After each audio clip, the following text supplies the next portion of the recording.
I know. I know. I know. I know. You're not going to miss anything. I know. Good morning, everybody. I apologize for my lateness. Begging your indulgence. Terribly sorry. You're not missing anything.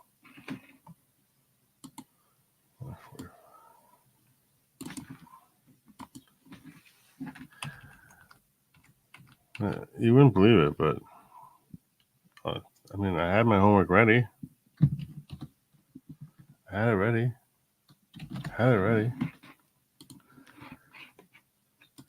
We're going to live watch this trial. Refresh. I know I'm late. I know. I apologize for my lateness. That's terrible. That's terrible.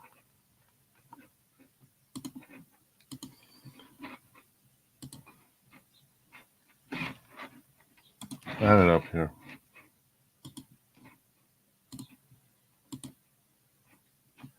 Let's go.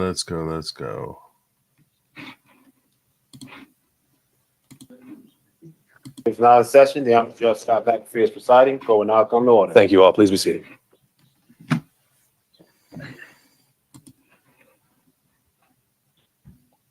All right, we are back on the record with 23 SC 188947.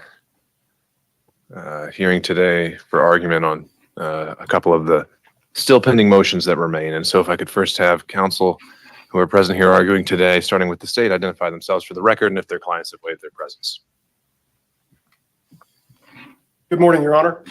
Donald Wakeford for the state. I'll be presenting with regard to any discussion the court wants to have on First Amendment issues. Joined today as well by John Floyd, Will Wooten, and Daisha Young. All right, thank you. Good morning, Your Honor. Steve Sadow and Jennifer Little for President Trump, and he waives his presence. Good morning, Your Honor. Craig Gillen, Anthony Legg for David Shafer, and Mr. Shafer waives his presence. All right, thank you, Mr. Gillen. So we had a follow-up from our December hearing on focusing on the First Amendment grounds. As I took it, the focus of that was more kind of on the, maybe perhaps the procedural posture of how the analysis should be applied. But if you want to get back into the merits a little bit, you can feel free, Mr. Sadow. But the floor is yours. Your Honor, may I remain seated and speak into the mic? That's fine. Thank you. I think the first thing the court has to address is whether or not a First Amendment constitutional as-applied challenge is ripe for pretrial consideration. Being candid with the court, if the court says it's not ripe, then making the rest of the argument is probably not the right time. On the other hand, we have already... His claims rooted sounding in the First Amendment are that he can't be charged for anything that happened here. He was engaging in free speech. Everything he was doing here was all part of his free speech, and you can't come after him for that. So he's saying, look, you might say that I don't know that until we get into the trial. So he's recognizing that, which he has to recognize because he doesn't know what more they're going to bring, which might be unrelated to his speech altogether. We argued under Hall, and there's been other cases cited, that as long as we agree to, for purposes of the motion, the facts, not other allegations, but the facts, it is right. So I almost pause it back to the court whether or not we're in that posture. And we can do a little quick ping pong here if we need to, just so we know kind of what the guardrails are. So I take a closer look at Hall, and I think there's a follow-up case. I think it was Boyer, maybe Bayer, I forget what it was called. And certainly they're going right at it as an as-applied challenge. There's a little language there I wanted y'all to kind of give me your take on, where I think the quote was, "It's well established that vagueness challenges to statutes which do not involve the First Amendment freedoms must be examined in the light of the facts at hand." And so if you take the inverse of that, it almost makes it sound like you should not be considering First Amendment challenges as applied. So I'm curious your take on that. But setting that aside, I mean, it certainly seems in other jurisdictions as applied First Amendment challenges happen all the time. And so it could just be that we haven't actually had the opportunity here in Georgia to address that on the merits. I don't know. But what also seemed clear, even reading Hall, is that if we're in making an as-applied challenge, we're within the confines of the indictment because unlike Hall, the state hasn't said, here are some additional facts that we're willing to stipulate to or concede to or anything like that. What do you, any and all of that, any reactions? I understand how the court could look at the inverse, but I think as written with all the justices agreeing that it is a First Amendment challenge would be ripe, a constitutional challenge on the First Amendment grounds. As long as we accept all the well-pleaded factual allegations in the indictment and don't go beyond those. Now, as the court has indicated, the state at this point has not set forth or stipulated to any other facts, although I think some of them, for example, the fact of how a letter gets to the Secretary of State or a telephone call that is at issue, I think those things are clear throughout the record in this case, but I'm not sure that they're necessary for the court to make an as-applied challenge. And as such, I think we can be limited to the well-pleaded facts, both in the RICO count one, as well as the other counts in the indictment. And what they're focusing on here is that the indictment lays out certain charges, but it might go beyond that. So he's talking about whether or not, you know, and Sadow is arguing about whether or not, you know, that's because they haven't brought up these other charges, the judge is able to just sort of just look at the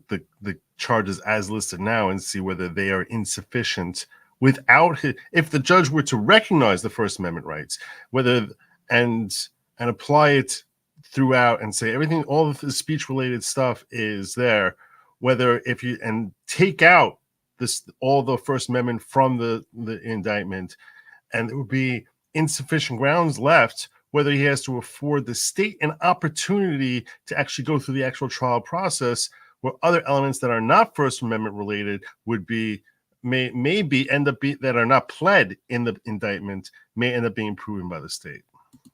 Well, let's just start there. Mr. Wakeford, any reactions kind of to some of those things I brought up in Mr. Sadow's response? Will it annoy the court if I actually come? You can stand wherever you'd like. I think we got to start with Hall, Your Honor, and I'm glad you pointed to that language because that was going to be the first thing I wanted to address today. Hall descends from a case called National Dairy, which the language in Hall says, in cases like this, we're confined, we look at the charge conduct. That's what we look to. And Hall, of course, they looked outside of the charging instrument to these other facts. Yeah, so it seems like that's not going to be an issue here because the state's not saying, here's our entire theory of the case. So what stops us from doing an as-applied First Amendment challenge just based on the indictment itself? That's a limited one, and you kind of have a leg up since you get to put whatever you want in the indictment generally. Well, and that's kind of the thing, is that when you look at the post-hearing brief from the defendant, and you actually look at footnote 2, he's not actually asking the court to look at the well-pleading allegations in the indictment. He's actually asking the court to read out certain words, all of which have to do with intent. So footnote 2 on page 2, he says if it says something's unlawfully or knowingly or willfully done, that's not a factual allegation the court should consider. And by the way, all the tweets obviously are First Amendment, and there was a lot of his tweets that are brought up in there. And what he's talking about is that you have to establish intent, and if you take out his First Amendment rights and you don't allow them to address that, it's impossible to establish intent potentially. So the suggestion seems to be, let's look to Hall. Hall says we can play kind of fast and loose with what the facts are. And in this case, what we want the court to do is read out certain language from the indictment, actually not consider it. Okay, Just look well, at let's say we don't get to that further step and we are just getting over that threshold. Even if there was no footnote 2, any position at this point on can we make an as-applied First Amendment analysis of this? So it's true in federal courts. It's kind of all over the place. Some courts explicitly stay away from it, and other courts go into it. We know that in this defendant's case in D.C., actually Judge Chutkan explicitly went forward and made an analysis based on the allegations in the indictment there. But not every court does, and some federal courts stay away from it for a very specific reason, which is that there are still factual allegations which have to be settled by a fact finder for a jury. And the reason, and looking at all the cases that you found, ones that didn't do it, I know generally they're going to say we don't have the record, we don't have the facts. But were there any that explicitly said, even though I could just look solely at the indictment, I'm still not going to do an as-applied challenge? Well, I think that's how we get to a case here in Georgia, and it's a case Your Honor cited back in October when you explicitly ruled. We're not going to get into this. That was the 11th Circuit case, though, wasn't it? You're talking about. I'm talking about the major case, which Okay. is a Georgia case. The major case is where they say, okay, this is a pretrial as applied First Amendment challenge. But essentially what this boils down to is an argument about intent. That's what the defendant's really talking about. And when you look at what the defendant wants to argue about here today, it's just saying, well, I was just a guy saying things. I was just advocating. I was just speaking my mind. And so all of this is protected, and therefore the entire thing has to go away.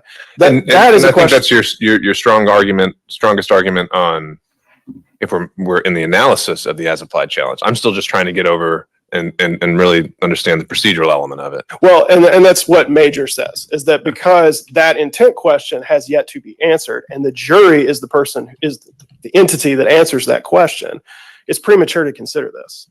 And you can't say that the First Amendment has been applied, or that the as applied challenge can succeed at this stage, because there's still questions that have to be answered. But Major, I think it was like an overbreadth on terroristic threats, right? It begins with overbreadth, but then it moves into an as applied challenge. That's the last part of the Major. And did they actually say premature, or did they just say denied? They say that they cannot say that it's unconstitutional under the First Amendment as applied to the defendant in that scenario, because there are still intent questions. So does that actually maybe suggest then that they did do an as applied challenge? It's just very hard for a defendant to win that because all you have is the indictment.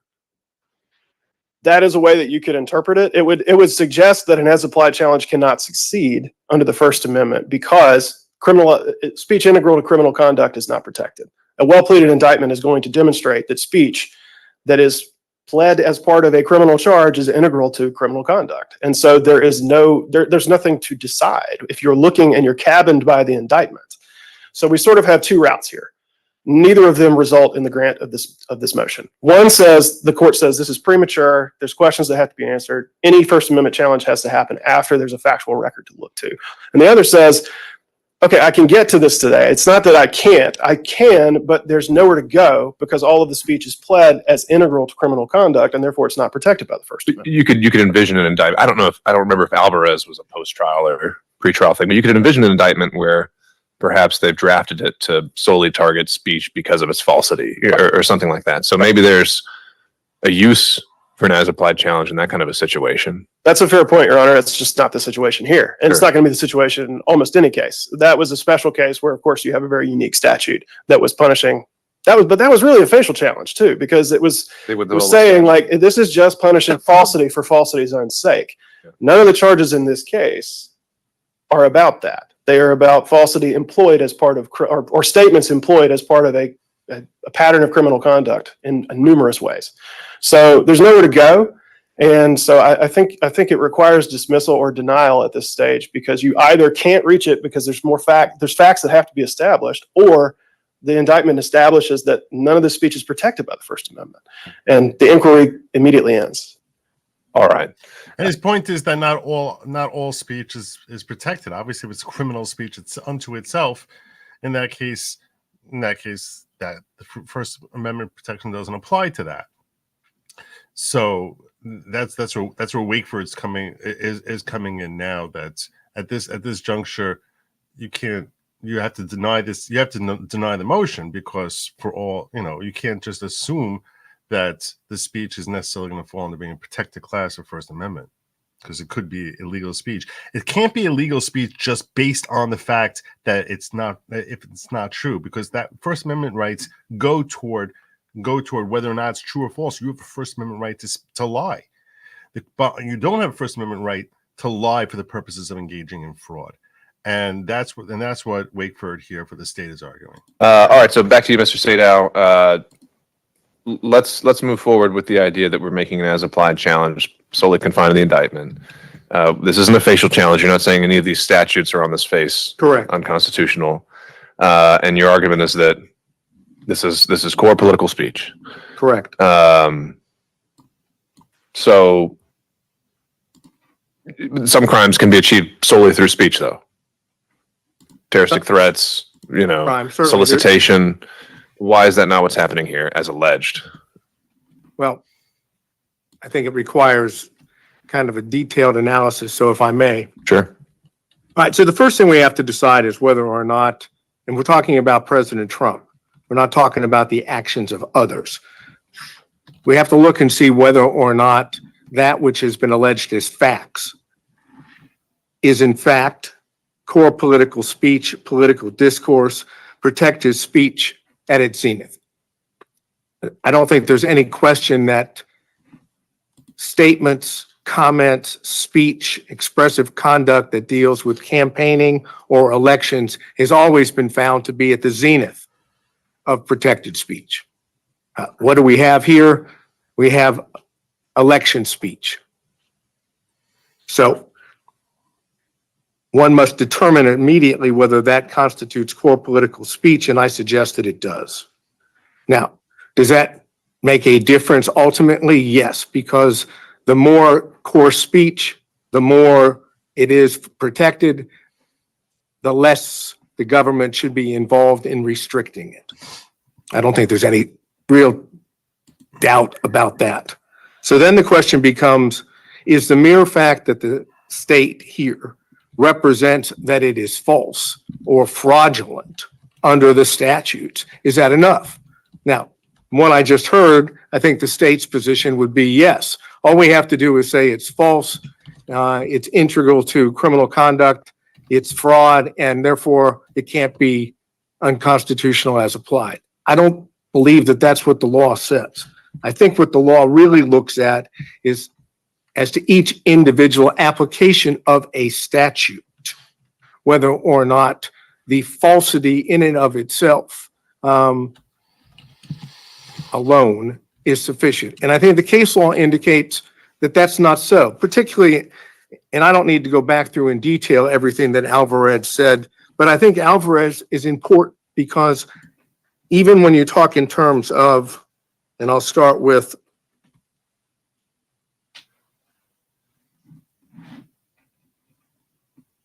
That's not me, that's him. we're looking at the majority, I guess it would be the plurality opinion, that by Judge Kennedy, but for purposes of interest to us, the Chief Justice and Justice Sotomayor agree. So now we're talking about two people still on the court. And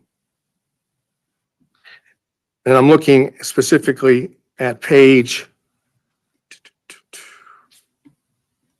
723, in which the court goes on to say, were the court to hold that the interest in truthful discourse alone is sufficient to sustain a ban on speech, absent any evidence that the speech would be used to gain a material advantage, it would give government a broad censorial power unprecedented in this court's cases or in our constitutional tradition. So that's the beginning part of plurality, saying the way to attack false speech or false political speech or core speech is with truth, which is precisely what was going on. We're talking about this time period without getting outside the indictment. You're talking about at the same time the allegations are being made, factual allegations in the indictment, you have others that are fighting that off. The government's position would be with the state's position with truth. Moving beyond Alvarez, that part of it,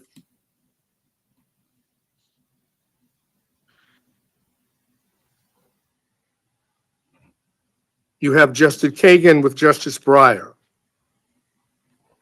And here I think gets to the crux of where we are. And this is the concurring opinion.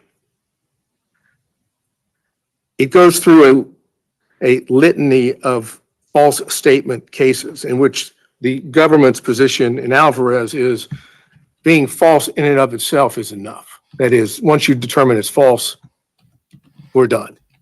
But that's not what the concurrent says, and that's not what the dissent says. The concurrent says, basically, that these judicial statements cannot be read to mean no protection at all. False factual statements can serve useful human objectives. For example, in social contexts where they may prevent embarrassment, in public contexts where they may stop or panic in the face of danger, and even in technical, philosophical, and scientific contexts where, as Socrates' method suggests, examination of a false statement, even if made deliberately to mislead, can promote a form of thought that ultimately helps realize the truth.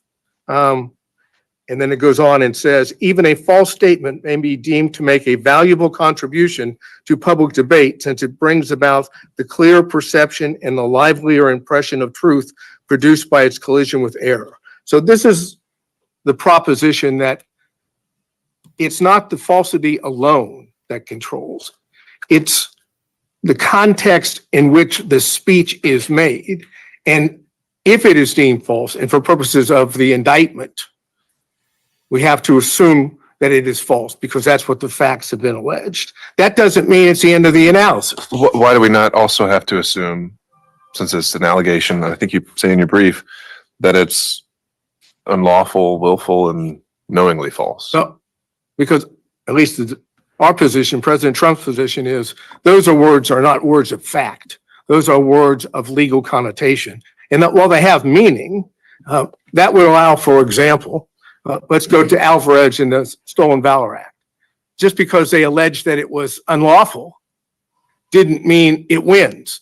That is, it doesn't mean that the government wins. But that's because they decided that wasn't a crime at all. I mean, that was a facial challenge where they said this statute, even if you violated it, violates the First Amendment. You've said that the RICO statute, you can violate it and not, it's not right?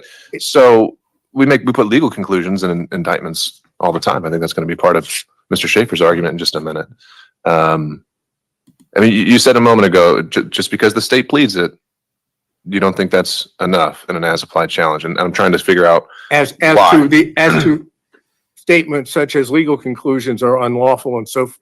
Now, if there had been, I guess, if the allegations had been broader,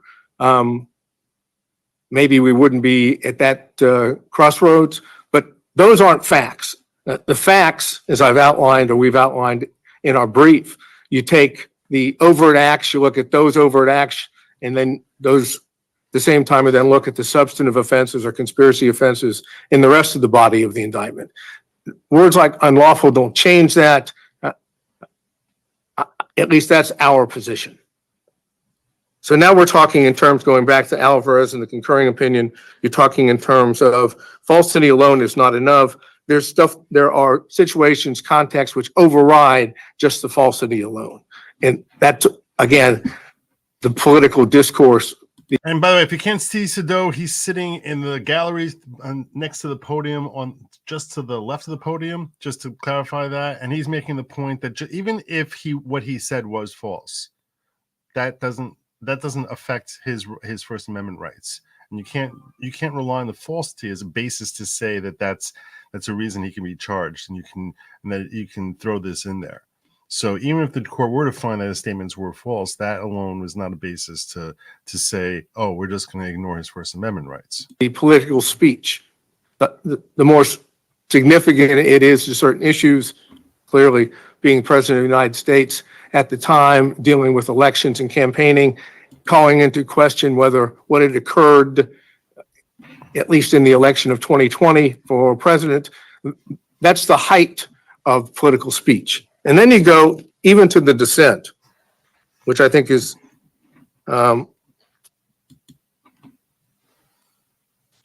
as important, because now you have Alito and Thomas, again, members of the current court.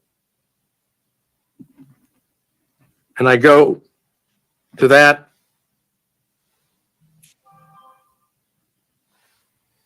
What I believe starts at page 751. And it says,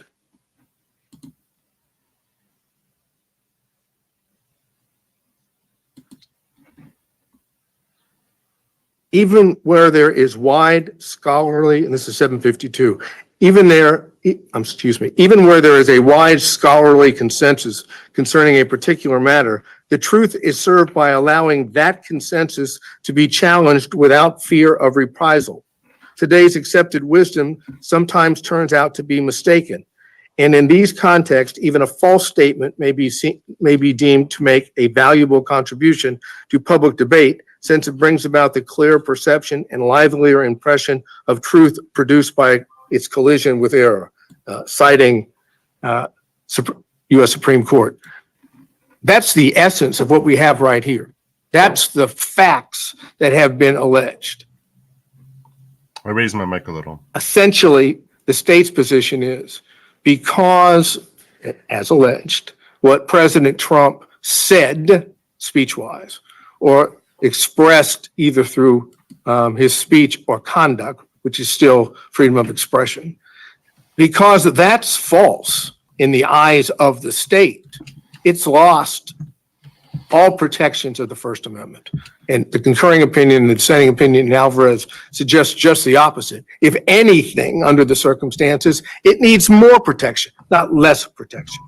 So keeping that in mind, let's move to not RICO, put RICO aside for a minute. Let's move instead to the conspiracy counts, which are counts 9, 11, 13, 15, 17, 19. Basically, what the state's position is on that,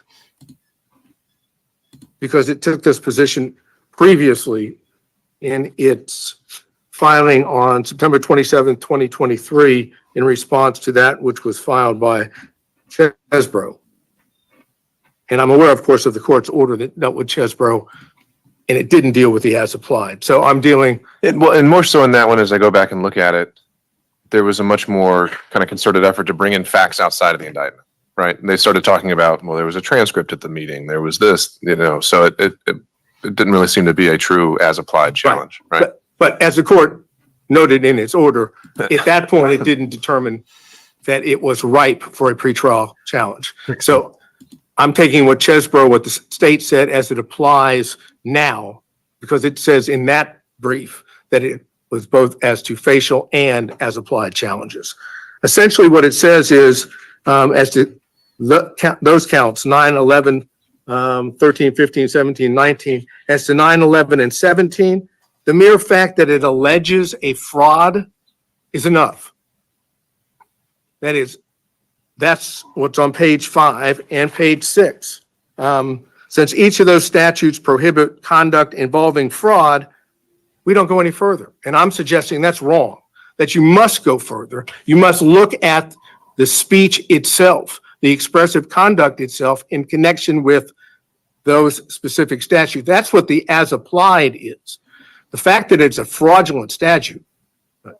Now you want to look and see why. And the point that he's making is this, that the First Amendment protects your right to lie.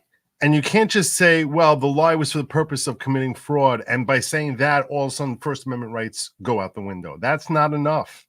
That's not enough. Standing alone to say, well, since we're saying that the lie was for fraud, that's why we can just ignore the guy's First Amendment rights. By that logic, you can always ignore his First Amendment rights. That's what Sadow's point is.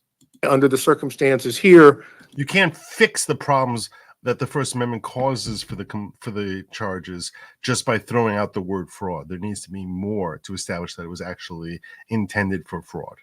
The language speech of the president falls within that.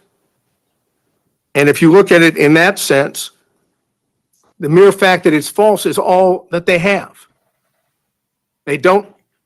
There's not a finding that the speech itself, beyond the speech itself, is fraudulent. What the state wants to do is say, we have a goal. We have an objective here that we put forward. Steal the election in an unlawful fashion. I say change that for a second to legitimate concern about the validity of the election. If that was the way you've focused on it, which is a way to do it as applied, even with the facts, would what President Trump said on those counts be a protected speech? And the answer is it has to be, because the only thing that makes it fraudulent is the state saying it's false. Take every one of those and say, okay, it's not false. It's protected. The only reason it becomes unprotected, in the state's opinion, is because they call it false. And that's what Alvarez doesn't allow. In and of itself, it cannot be simply the content-based. It has to be contextual. And the contextual here is a political core value being addressed, elections and campaigning. This is a great argument. And that holds true for all of those that deal with the conspiracy. And then you deal with counts 29 and 39, which is the false statements charges. Now, it is clear that the Supreme Court would find that a statement made under 1001, 18 U.S.C. 1001, Such a great argument. would constitute the appropriate, let's say, abridgment or non-protected conduct or speech. But Georgia's statute's a little different here because we don't have a materiality element. It's the mere fact of falsity, which violates, according to Georgia law, counts 29 and 39. You don't have to do anything else but make a false statement, even if it is political discourse, even if it is in the heightened context that I've suggested. If it's false, it's a violation of the law. And I'm saying as applied to political speech, that can't be constitutional as applied.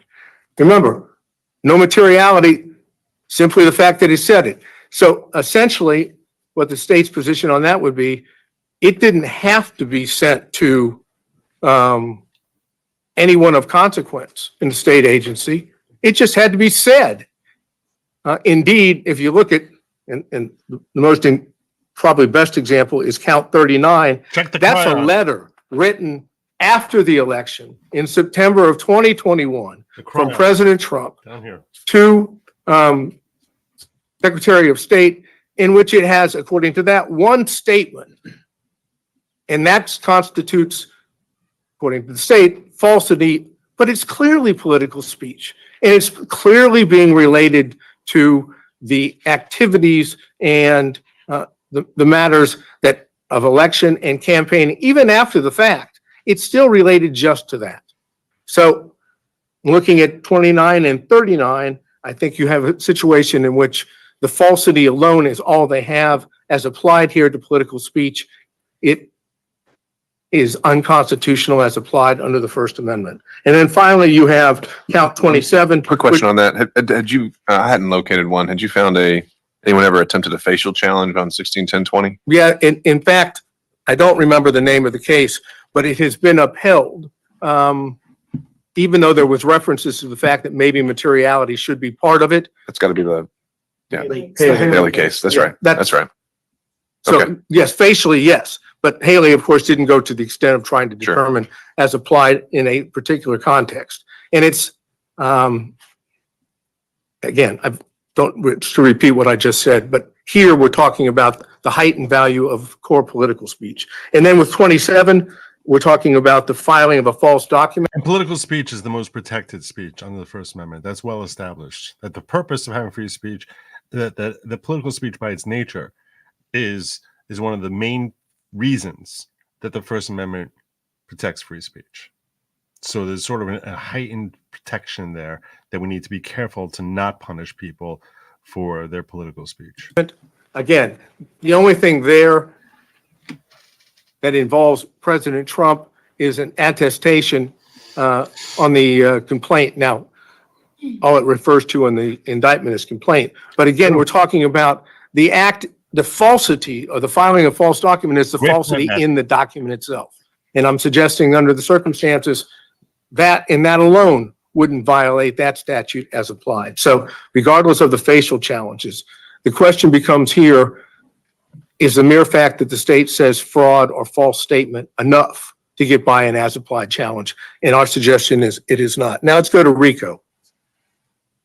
And I think RICO is more difficult, to be honest with you, because we're talking about a much broader statute. At the same time, when you look at the allegations against President Trump, all of the allegations involved expressive conduct or speech. We have false statements alleged in overt acts, and again, all of which are political core value, political discourse. You have false statements in overt acts 1, 5, 7, 8, 17, 93, 97, 108, 113, 133, 135, and 157. Purely, the only allegations there are falsity. there's no allegation beyond the fact that those statements are made. And I'm suggesting that, again, heightened political speech has to be looked at differently.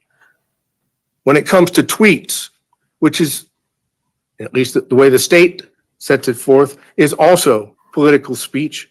And here, certainly by the then President of the United States, you have tweets in 22, 26, 27, 32, 75, 100, 101, 106, 114, 128, 138, and 139. So the majority of the overt acts involve false statements or tweets, which are clearly political speech. How best to deal with that under the circumstances?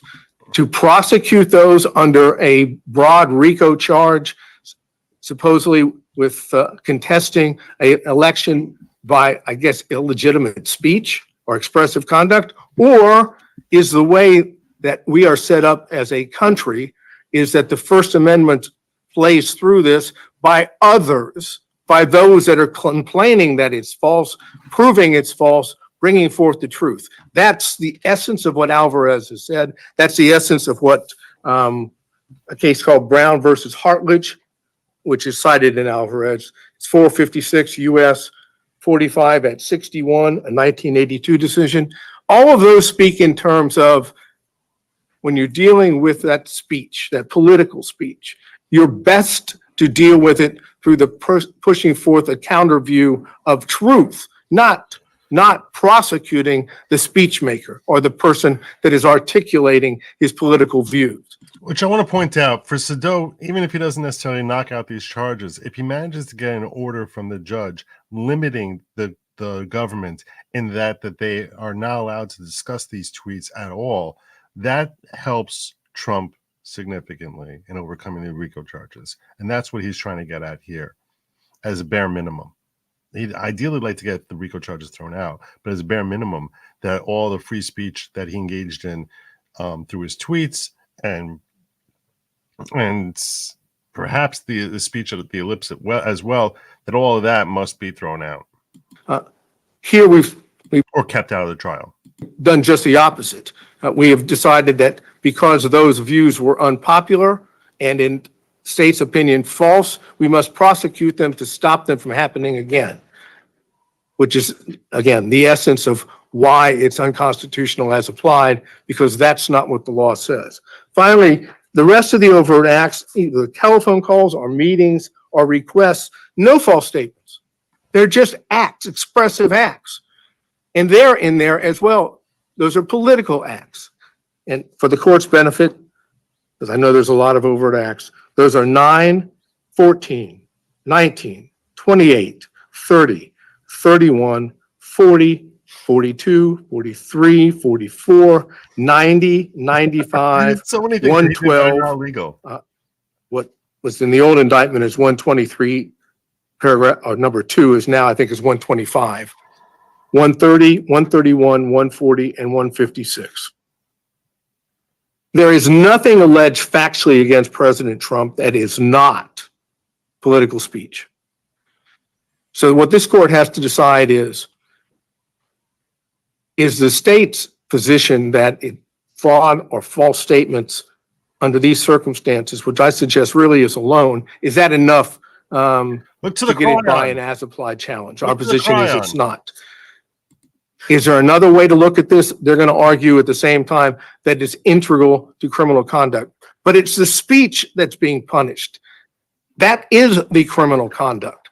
If it's not the criminal conduct, there would never be an indictment for the RICO against President Trump or any of these other counts. Take out the political speech, no criminal charges. Political speech disagreed with, basis for all charges. He's sitting next to the blonde woman. It's the best way for me to sum up where our position is. All right.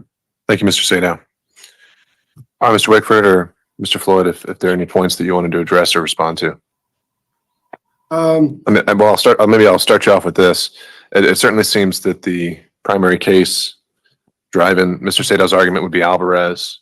And, because that's a fractured kind of plurality opinion, I'm wondering if you have any thoughts on just how much that can drive this. And I know the state back in December was also citing Alvarez as the primary case. I wonder if that's even the best one Well, for your arguments. I think to address the first, I think, elephant in this courtroom is that a Judge Chotkin in DC has evaluated all of these arguments under Supreme Court precedent already.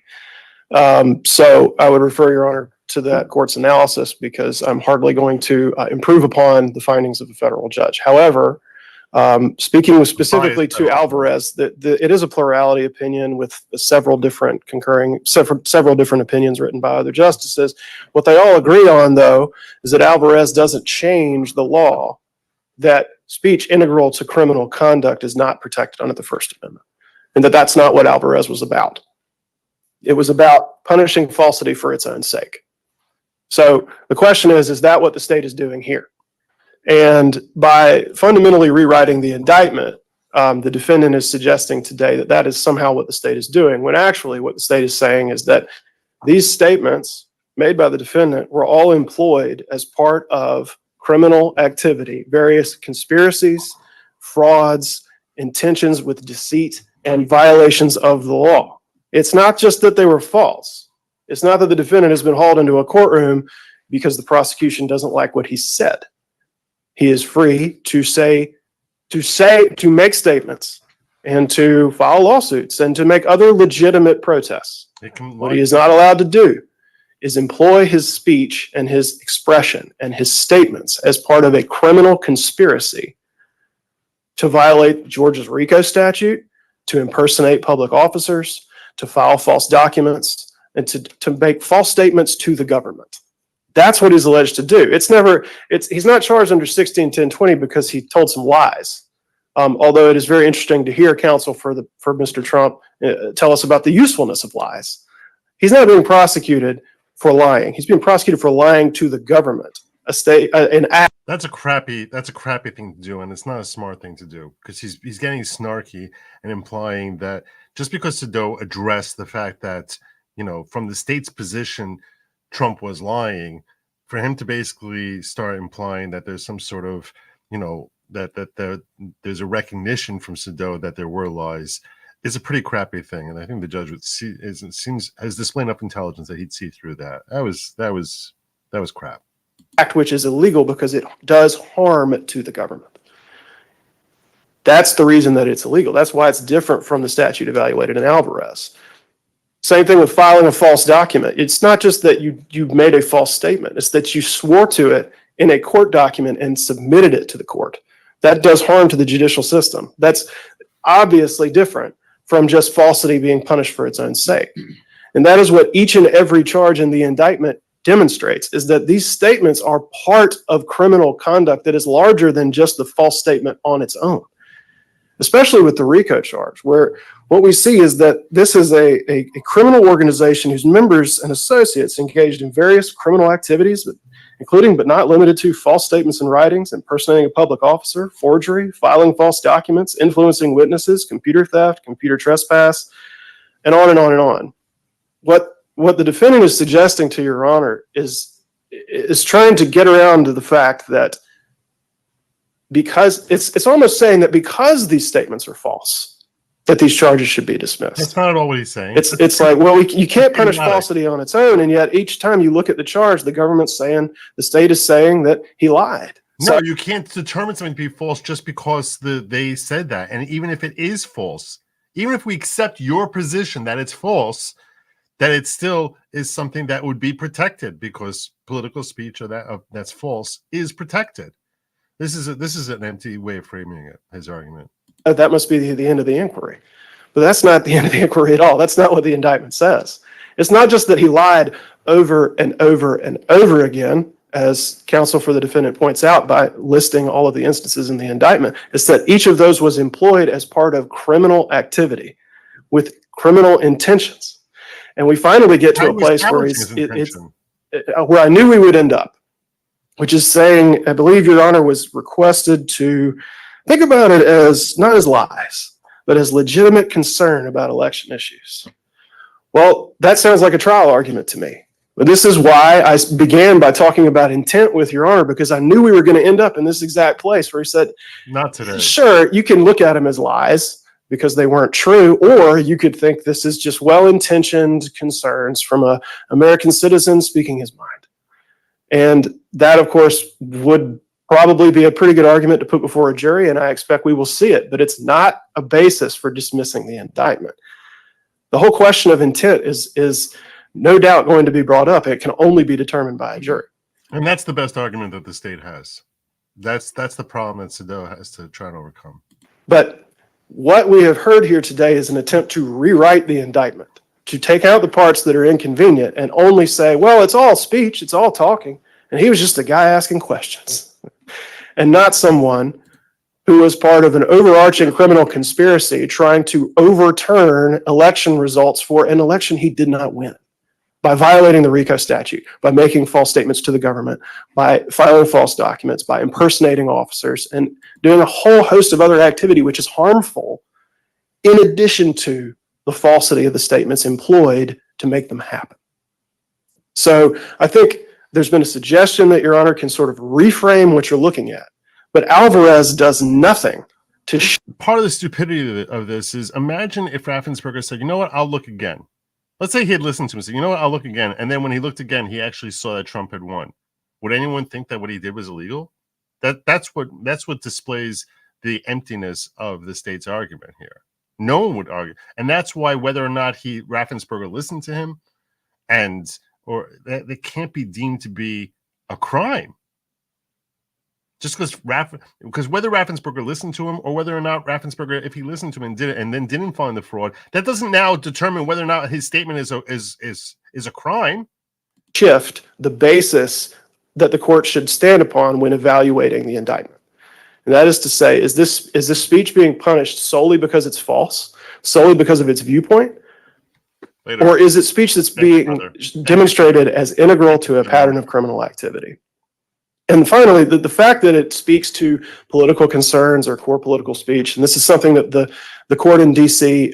Thoroughly addressed, does not change the fact that it can be employed as part of criminal conduct. The mere fact that you're talking about issues of public concern or core political speech, which may be completely fine and protected in most contexts, does not mean that you cannot be indicted if you use that kind of speech to pursue illegal activities. That's the whole nature of the question. So it's very circular, and I would direct Your Honor to page 6 to 7 of the post-hearing brief filed by Defendant Trump, which says, the speech integral to criminal conduct exception of the First Amendment does not apply here because all the charged conduct constitutes First Amendment protected speech. That is a very neat circle. The First Amendment protects us because all the speech is protected by the First Amendment. And in the end, no matter how much we hear about obviously the noble protections afforded by the First Amendment, all of this is an effort to get Your Honor not to look at the basic fact that this speech, this expression, all this activity is employed as part of a pattern of criminal conduct in a host of ways. And because Your Honor is bound by the indictment and has to look at the indictment and can't look beyond it, if we're going to get into this at this stage, then there's nowhere to go, as I said at the beginning, because this is all alleged as part of a pattern of criminal conduct and not protected by the First Amendment. Any argument to the otherwise is just to try to pretend like that's not true. All right. Thank you, Mr. Wakeford. Thank you, Your Honor. Your Honor, may I add one point briefly? Sure. Thank you. Wait a second, we're being doubled up on here? It's not a trial. I think you can handle it, Mr. Sadow. And this is, I'm just going to be on one specific point, not duplicate the argument made before. I believe Defendant Trump fundamentally misunderstands the role of an overt act in a conspiracy case. As we've discussed many times previously, this is a RICO conspiracy case. And so we heard Mr. Sadow discuss various overt acts and say, well, but this is just a tweet. This is just a phone call. This is just X. The unspoken underlying and incorrect premise then is that every overt act must be a crime. As we've discussed a number of times, and as the state has set forth extensively in multiple briefs, that's not true. The purpose of an overt act is to show that the conspiracy is in operation. It is not a separate crime. It doesn't have to satisfy the elements. It doesn't have to be pled with that level of detail, as Your Honor acknowledged in an order, I think that's all of 2 weeks old. And so to say we can't mention this particular act or this particular conduct because it's not a crime or it's protected by the First Amendment, the answer to that is actually, so what? Because it could be legal conduct. It could be First Amendment protected conduct. That also shows there's a conspiracy in operation. See, that's a circular argument right there. You want to talk about circular arguments? Well, we're not really that bringing it up for First Amendment reasons, but we can to show an overt act. What? That's ridiculous. That's so ridiculous. And that's, as long as it serves that purpose, it's fine.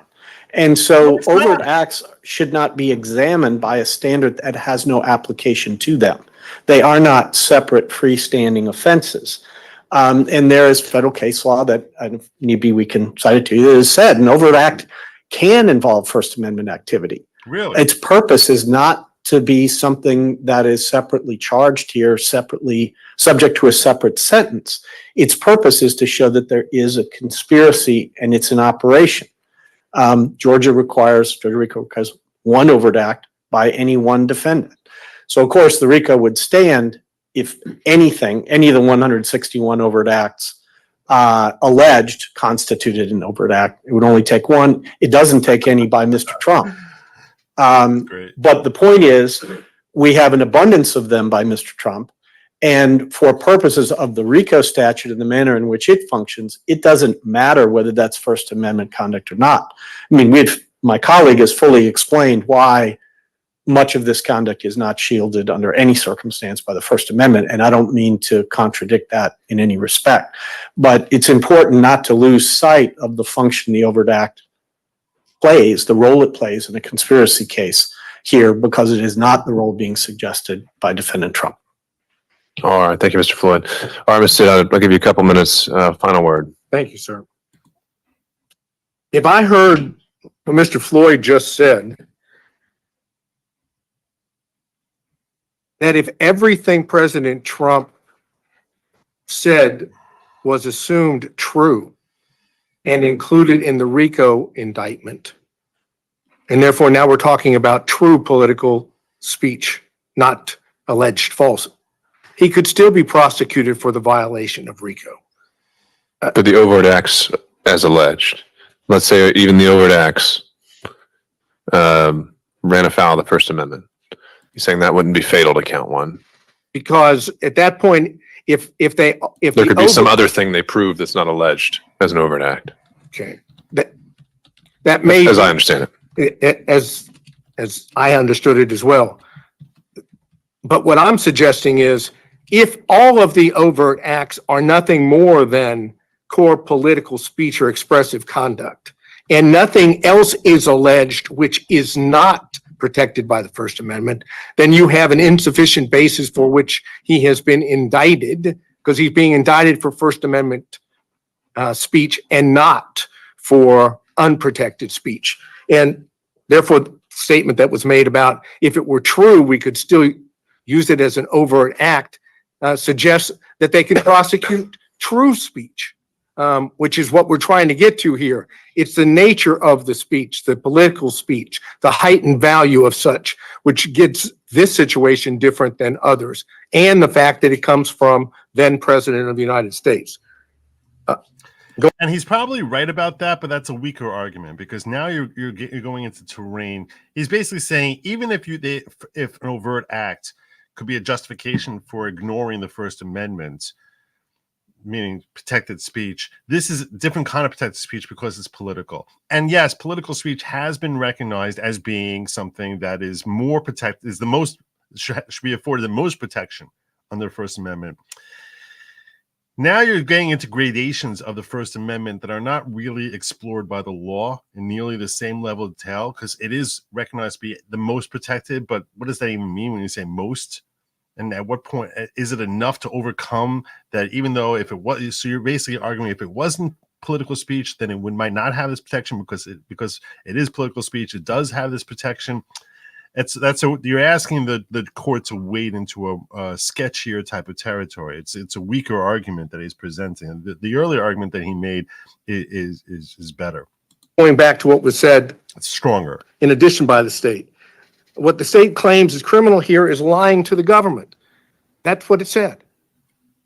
That's the exact reason why in several of the Supreme Court cases, it's been found to be protected speech because it deals with the government, and falsity in sense of communication with or to the government is best dealt with through true speech, not through prosecutions, because prosecutions chill speech. And when it comes to political core speech, what you don't want is chilled. Fortunately, I have a co-counsel that is able to pull things up and help me inform the court until the computer shuts down. And looking at what Haley says, just to give you an idea of how the Georgia court, the Supreme Court, might look at this. There's a quote from Haley, and it says, "While there is no constitutional value in false statements of fact, such erroneous statements are nevertheless inevitable in free debate, and punishment of error runs the risk of inducing a cautious and restrictive exercise of the constitutionally guaranteed freedoms of speech and press. Accordingly, the First Amendment requires that we protect some falsehood in order to protect speech that matters." And I think that's what we're talking about here. To end this, and again, we're focusing on President Trump's conduct at the time that he, in fact, is the head of the executive branch.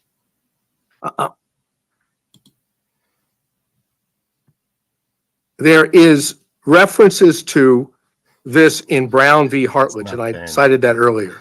A well-publicized yet bogus complaint on election eve raises the concerns that you may have some impact that would affect an election. But the preferred First Amendment remedy of more speech, not enforced silence, has special force. Underlying our dependence upon more speech is the presupposition the right conclusions are more likely to be gathered out of a multitude of tongues than through any kind of authoritative selection. To many, this is and always will be folly, but we have staked upon it all. And for speech concerning public affairs is more than self-expression. It is the essence of self-government. And that comes from Garrison v. Louisiana, which is cited also in Alvarez. Bottom line here is this. But for protected First Amendment speech, President Trump would not be charged in RICO or the other counts. Take out the protected speech and you don't have an underlying basis for which to charge him. And since that violates the Constitution as applied to the charges here and his speech here and his position here, this is ripe for a constitutional challenge. One step further. If it's not ripe now and we get into intent, when does the court determine that? Do you determine that after we have a trial? After the jury I hears it? think it'd be the directed verdict stage. Well, right? but would it? Ridiculous. That's a sufficiency of evidence. With all inferences, yeah, in favor of the state. That's a whole question. I mean, do we go through the whole trial? God forbid there should be a conviction, and then we go back to trying to determine as applied? I'm suggesting the reason it's ripe now and the reason why we don't even get to a trial is because it's unconstitutional to force an accused, be it the President of the United States, former president, or anyone else, to stand trial on protected speech. And I think that's what Alvarez and the progeny previous to that and after say. All right. Thank you, Mr. Sadow. All right. Mr. Gillen, do you need a minute before we dive in or can we get started? No, we're ready to go. Okay. So just teeing this one up. I know there's a good bit of your motion that goes back into a lot of ground. I think we covered at the December hearing. Well, Or, excuse me, let me start off with some good news for the court. I'm happy to hear it. See the smile already on the court's All right. face. Wow. Consciously Our general and specific demur, a great deal of that does go into the areas of RICO that the court has not only ruled on, but heard other arguments. Well, I haven't ruled on it yet, but it was just, Well, we I talked think about there was a continuity, we ruling talked about. in October, the Sure. 17th ruling addresses some of the issues that were addressed. So I'm not going to replow that ground. That the court has heard, aware of the government's position. I know that probably ruined Mr. Floyd's day by not allowing him to get up and go back over his RICO expertise. I'm not going to do that. What I'd like to do though today is to move forward to some areas that I do think needs to be. And the question really, when the court said, do we want to have oral arguments today or not? And then the question was, well, because on the RICO thing, I think I probably could have said, if it was just the RICO component, I would have said, fine, let's just do it on the papers. You've got a lot of other counts. There's some other things that I wanted to talk about and have the court focus on as it relates to some of the other aspects of the demurs, special and general demurs, and to focus on that in this way. Number one, I want to talk a little bit about some of the counts impersonating public officers. I want to talk about the forgery, the false statements, briefly, and talk about that, but also to raise this issue with the court. Now, we argued that in our pleadings, but the defendant still filed additional motions on these very issues and did a lot of his arguments. We know that the court granted the stay for defendant Still because he's of the state legislature, and thus, had that not happened, Mr. Beaver would be here with me talking about these issues. I think that the Still pleading addressed a lot of the issues that were raised in the response by the state, and so with the forgiveness, hopefully, of my dear friend Mr. Beaver, I'm going to mention some of the things that they mentioned, but I would hope on behalf of defendant Still, the court may listen to what I say, but also prior to ruling on these particular issues might afford defendant Still the opportunity to have his own oral argument day so that he could more fully address these issues. And that's and I would appreciate that on his behalf. When we talk, let's get on to it. We're talking about impersonating a public officer charge, and we talk about that. When we talked about that, we talked about whether or not the charge Definition of public officer, right? impersonating a public officer charge, count 8. We say that's subject to dismissal. In that pertinent part, it says on October the 14th. I believe that relates to the electors. On or about December 2022, unlawfully, falsely held themselves out as the duly elected and qualified presidential electors from the state of Georgia, public officers with the intent to plead. Now, what we did in our pleading is we said, well, that is defective because under the statute 2151, as public officer, there is no reference there to presidential electors as being public officers, and therefore that should carry the day for us. The state's response says, well, not so fast, Mr. Gillen. We've got cases here that talk about situations in which 2151 doesn't carry the day and isn't. Well, not even cases. I mean, the statute itself. Right. I mean, you're pulling that from the ethics statute. Exactly. So I'm not really sure why I'd even look at that. I mean, No, public so- officers all throughout the code, and it's just kind of one of those hanging kind of question marks, I suppose. So what the state does, and I can see the court's point. I'm not going to argue that. What I am going to say is that what they say, they cite cases where there are individuals that are impersonating agents, police officers, peace officers, or agents for Metro Atlanta Human Trafficking Task Force. Okay, that falls into that category. Trafficking in the task force or a federal agent. Those are things that the state responds to. I think that in the Still motion, it covers some of the concerns the court may have regarding this issue of public officer. And why we think that we should prevail on this as well. Again, hoping Mr. Beaver has his day. Well, do me the favor, actually, I've kind of put the still motions in a box and I haven't opened it yet. So make those arguments for me. Well, I'm going to, All right. but not as articulately, I'm sure, as Tom could do it. But I'll give you the flavor. The flavor of it is that in the still motion, which we adopted as after it was filed, it talks about how other case law in Georgia, when it talks about, first of all, 1610-23 doesn't define public officer. So we start from that, so we've got that out there. Not defining the public officer.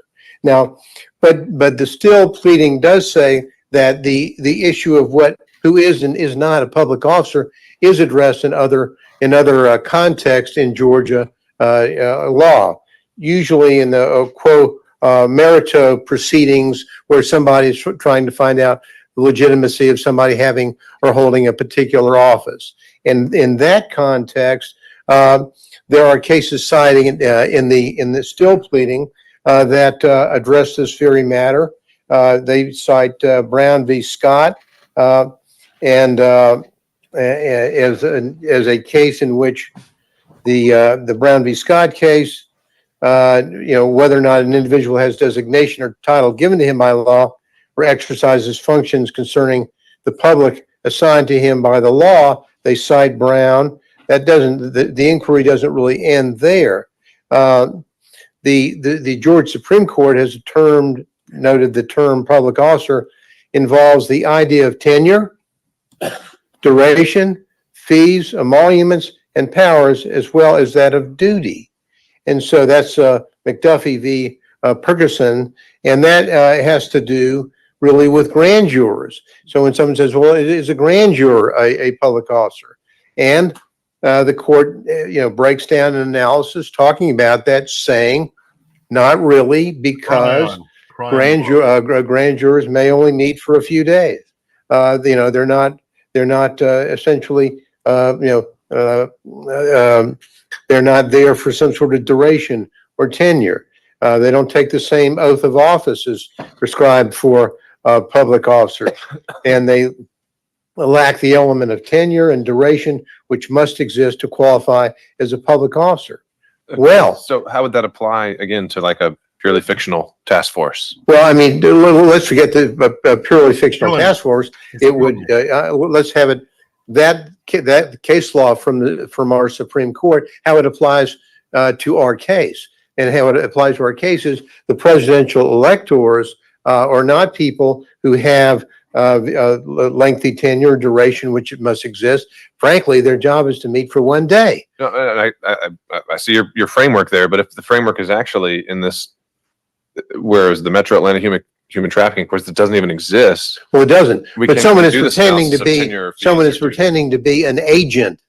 Maybe they're a part-time. I mean, it seems like if you know what I mean? We might agree to disagree here, because I think that when someone says, well, here's my badge, I'm an agent of enforcement of the law for, and then names a particular entity that doesn't even exist. They're pretending to be a peace officer. They're pretending to be an agent for the government, which by the very nature of that job would have tenure, would have responsibilities, would fall into the definition that the Supreme Court has given in Brown v. Scott and McDuffie v. Pearson as to what a public officer should be. And so in that context, we have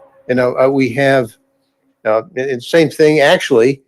It popped up again on the issue of in Morris v. Peters, another case, Supreme Court case, dealing with whether or not someone is a public officer. That had to do with a quo warranto against the chairman of the Georgia Democratic Party and whether or not he would fall in as a public officer. Bottom lining it, like in that case, and which found that he was not, like grand jurors and public official, party officials, presidential electors are not public officials under Georgia law. In case you fell asleep, which means you're human, what he's saying is that under the statute, you have to be a public official, and we don't think that an elector is defined as a public official. Judge didn't seem to be buying it at first, and his response to the judge not buying it seems to be to put the judge to sleep with a lot of rambling around. Especially for purposes of 161023. Their jobs, services are temporary, like the grand juries. True. Their position really only arises once every 4 years. Is limited to a single meeting on a single day. So it lacks that element of tenure and duration which must exist. So it's kind of like back to the political case, Morris v. Peters case, which dealt with a state party political chairman nominated in accordance with the rules of their party. But just because the fact that they were nominated by the rules of their party doesn't make them a public official. And like grand jurors, presidential electors they're not receiving their salaries for their service. So all of that, Your Honor, tells us that this particular count is flawed for the very purpose of these electors cannot be under Georgia law public officers. And so we although we agree with the court's initial position regarding the limitation on the definition of public officer in our pleading, good old Tom Beaver and the still pleading has come forward to rescue us on that point. And so if you look at what they did, and hopefully Tom will do a better job of articulating those points, in their pleading they talk about specifically some other cases that get into either in Texas and I think Utah as well, that deal more specifically with this. But for the purposes of argument today, I think that we've sort of got the drift on what I think is happening on the impersonation of public officers. They're not drifting. public officers, and clearly under the direction we believe of our Supreme Court, they could not be so judged. Now, again, I'm not going to spend a whole lot of time up here with the court, but I do want to touch on a few of the other components of our pleading, the forgery counts. Now, we indicated in those counts 10 and 16 are sufficient to dismissal. Writing a check in a fictitious name or a manner that the writing is made or altered purports to have been made by another person. That's the definition of 1610. We have what we have here in this indictment is we have an assertion that a writing or other than a check in a manner that the writing is made purports to be made by authority of the duly elected and qualified presidential electors from the state of Georgia who did not give such authority. Now, that's what they allege. Let's break that down as to why, and the state's response to us saying they want to focus on the phrase under the authority, and what we have here is the concept of what is the authority, who is this on October the 14th, who was the duly elected and qualified presidential elector from the state of Georgia who did not give such authority on December the 14th, 2020. Now, the answer to that is that as a matter of law, simply as a matter of law, and we're going back, Your Honor, to some of the arguments we've made with the court earlier on the issue of supremacy clause, were worthy of at least highlighting some of those points to the court for the purpose of making our point here. And that is this, that under the federal law as it existed in 2020, when this is the attorney for Trump co-defendant Shafer, and and he just he serves his rambling serves as a reminder why we should be grateful that he's not Trump's attorney. The state of Georgia failed to comply with federal law about having an adjudication of any pending controversy or litigation. And as we know, in the public record in this courthouse was the pending and unresolved Trump and Shafer litigation on the election. Now, because that lawsuit was not adjudicated pursuant to federal law, then the state of Georgia lost its ability on after Safe Harbor Day, lost its ability to then name who the Always check electors the cry should on be. below. And as we discussed earlier, Whenever you watch I'll me shorten live the stream, argument. watch the cry on Say below. for purpose of the record, I'll just make the following points. Once that happens, and it's very, very clear from federal law and from the language from Bush v. Gore, the state, any Dissenting opinion in Bush v. Gore. yeah, true. But as it points there, it's like, it's not, they see it as not even a serious issue, because the clear reading of the statute would say, if you don't get it done by Safe Harbor Day, then you have lost out. And once that happens, the power then shifts back to I don't know. the Congress. So as of, by law, It's a we think, Chiron? not a factual issue, by law, on December the 14th, 2020, there were no Chiron. duly elected and qualified presidential electors from the state of Georgia because of that failure. And So understand your point, and I don't want to Very get Gillen. too deep into it, but since we're in demur world here, wouldn't your allegation of whether a lawsuit was filed, whether it was pending, none of that's in the indictment? Doesn't that transform this into a speaking demur? well, we don't think so. And the reason why we don't is the last time I think we quoted the court that the court could take a notice of the pleadings within the court system. No. And I believe that what we articulated there, and I don't think we had an objection from the state, could be wrong, Poor thing. but my recollection is we didn't, that we then worked from the framework of, yes, in this courthouse, there was they filing a pleading that we're not going, this isn't a speaking demur, it's a part of the court record. Part of the court record says there was a lawsuit that was not adjudicated by Safe Harbor Day. So we don't have to go outside the indictment. It's not a speaking demur. And because of that, by applying the law, these forgery counts, 10 and 16, in our view, must go. Chiron. Now, the other counts that I would like to, or the other matter I'd like to discuss is the false statement component. On the false statement counts Is that 14? 12, 18, and 40, dealing with false statement. Now, here, the issue here, I'm just gonna say this: when you're getting to the point that you're motivating me to be looking forward to the state responding, you're not doing well. That's just my take. I'm literally like, all right, let's just hear from the state. Let's just hear from the state.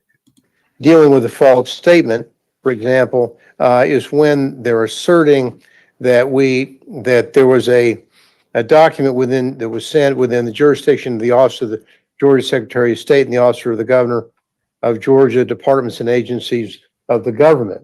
Now, we've got two arguments to that. Number one, and again, back to Haley. Haley talks about this issue, and when Haley talks about it, the key thing is whether or not there was agency with the key phrase, with authority to act on it. Now, there are two flaws, the fatal flaws the state has as it relates to this issue concerning Haley v. State and on the issue concerning the safe harbor. One, as we mentioned, at that time, there was nothing for the state of Georgia to act upon. They merely received the information. It was merely a sort of a ministerial act, if you would. But even more fatal to their argument is the second argument that I made a moment ago, which I won't repeat other than referencing it. The failure to act by safe harbor date renders any activity on behalf of the state of Georgia, be it the governor or the secretary of state. In this context, safe harbor day means the date by which you had to actually file as an elector. So that's when he's referring to safe harbor day, and he's saying that, you know, they're trying to comport by it in case Georgia would ultimately win, because Shafer is one of the quote unquote fake electors. So that's why he's referencing safe harbor day over and over again here. Those of you who are confused by that, and you should be confused by it because he's very confusing. It took me a while to actually figure out that that's what he meant by safe harbor day. I mean, I should have realized that, but I don't know. I was falling asleep. Renders that gone, because now it's all gone back up to Washington, to Congress to deal with that. And the government in the state can't now say, or at any time say, well, we're saying that the Democratic nominees or the Democratic representatives for the electors, they ultimately became the duly elected. You don't do that. You don't parachute back into what happened on December the 14th. The world as we know it on December the 14th, there were neither Democrat or Republicans that were duly elected under federal law. And so given that, we believe that the false statement counts should go. Thank you, Your Honor. All right. If he gets back up, I'm going to move him up to 1.25. Okay. Any thoughts from the state in reaction? Mr. Wooten, this one's yours. Yes, Judge. Why don't we pick it up on that last point? Because I know we've dived into some of this, not so much the safe harbor aspect of it in that argument, but the idea that the governor's office and the secretary of state's office just didn't have jurisdiction. I know you've said that that's an issue of fact that needs to be proven, but isn't that also something that could be shown by as a matter of law potentially? And I know you don't agree it is, and so you can cover all that. Sure. I don't agree that it's a matter of law. It is an issue of fact. And we've briefed this extensively and argued this before. We believe that even if it's not an issue of fact, even if the court were to consider it as a matter of law, we've given ample reasons why under statute, all of these entities have jurisdiction over many of the crimes that are alleged in the indictment, many of the topics all of the topics where we've alleged that some of these defendants have made false statements regarding. So I do maintain that I believe that it's an issue of fact for the jury to decide, that we have to put up that evidence. We have to ask the GBI officers, what is your duty? What is your authority? What can you investigate? We have to ask the Secretary of State individuals while they're on the stand, what are your duties? What is your job? What do you do?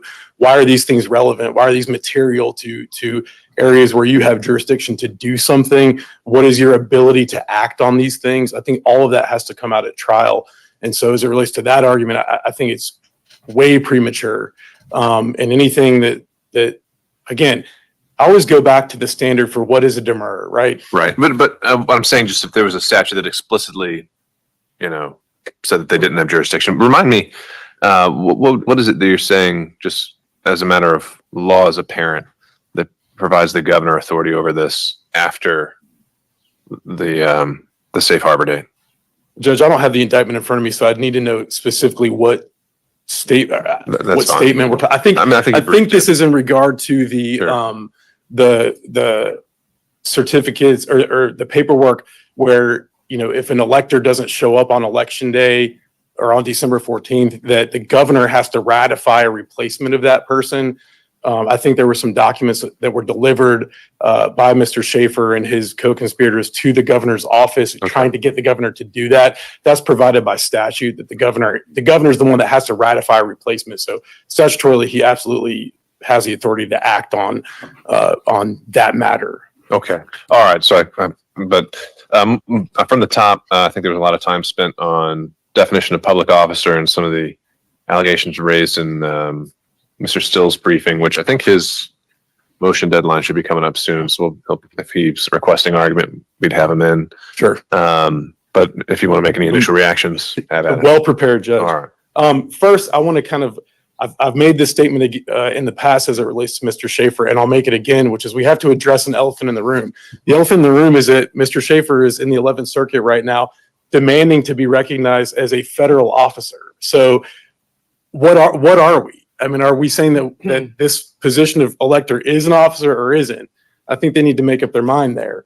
But as it relates to, well, I've actually got quite a bit of ground to cover, and I'll kind of take it as it was raised by Mr. Gillen. I want to start with, and again, as we pointed out in our response, we don't believe that the definition section in I think he has much conceded that. So, but Judge, if it did apply, I think it actually supports us, because if you look at paragraph B, this is 215322B.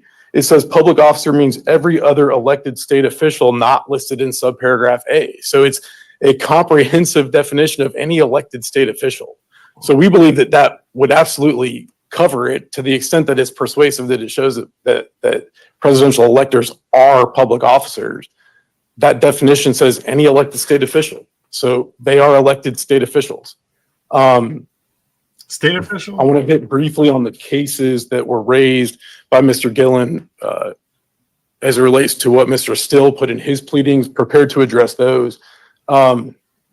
Is it state official? First, there was an intimation that 161023 only applies to police officers or peace officers. We know that that's not true because of a case called Kennedy versus Carlton. That's 294 Georgia 576.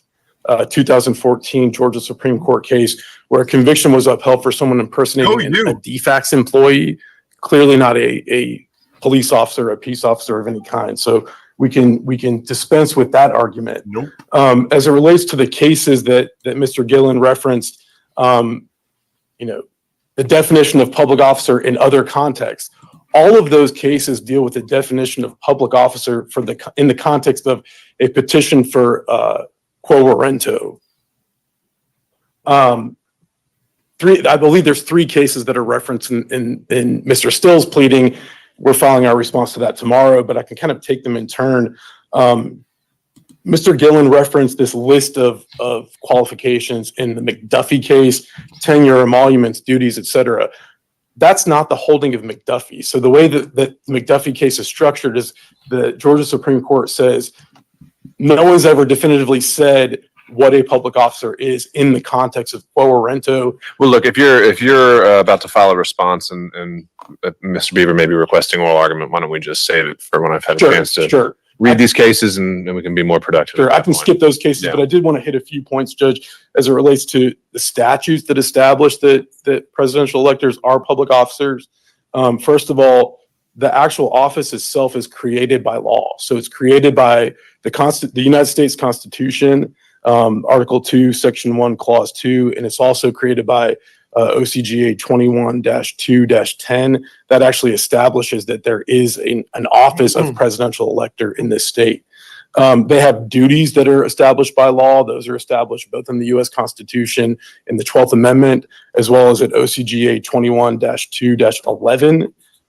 By law, they're elected by the public, 21-2-10.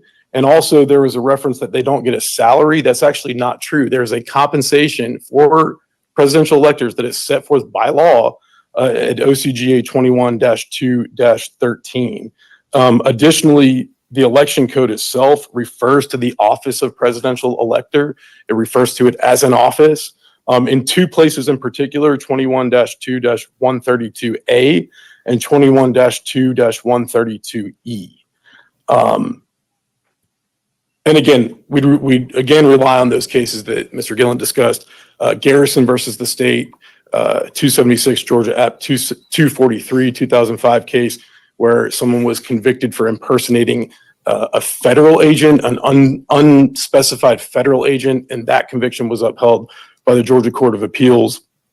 cert was denied by the Georgia Supreme Court, and then the Liberty case where they, of course, impersonate the Metro Atlanta Human Trafficking Task Force that doesn't exist. So we would argue to the court that the definition for 161023's purposes, that our appellate courts have applied a very liberal definition as a public officer. It doesn't even have to be a real public officer, doesn't have to be a state officer, anything that purports to be, someone acting by authority of the government is a public officer. And that's certainly what presidential electors do. Their positions created by law, their duties are established by law. Well, he's looking to get qualified by the government. All right, so jumping down to the forgery counts. I don't know if that's really true. Again, elephant in the room. 1691, there's... And despite his comments about elephant in the room, Fanny's not there. But I just want to point out she's not at least in the room. I'm not sure I really buy his argument there, because you can make a counter to that they're saying that we're from this party and we were elected. That doesn't make you a state elected actor. That makes you party elected. That would have to be certified by the state. I guess so. I guess you're claiming the state recognized you. I'm torn on that. At least 5 ways that you can violate the forgery statute. The cases that Mr. Shafer relies on, Jackson versus the state, that's someone who is charged with forgery based on purporting a document purporting to have been made by another person. We did not charge under that provision of 1691.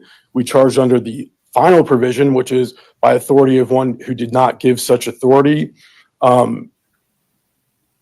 Mr. Gillen says that we didn't object to looking at these, things in the record in other cases. Let me be clear for the record, we do object.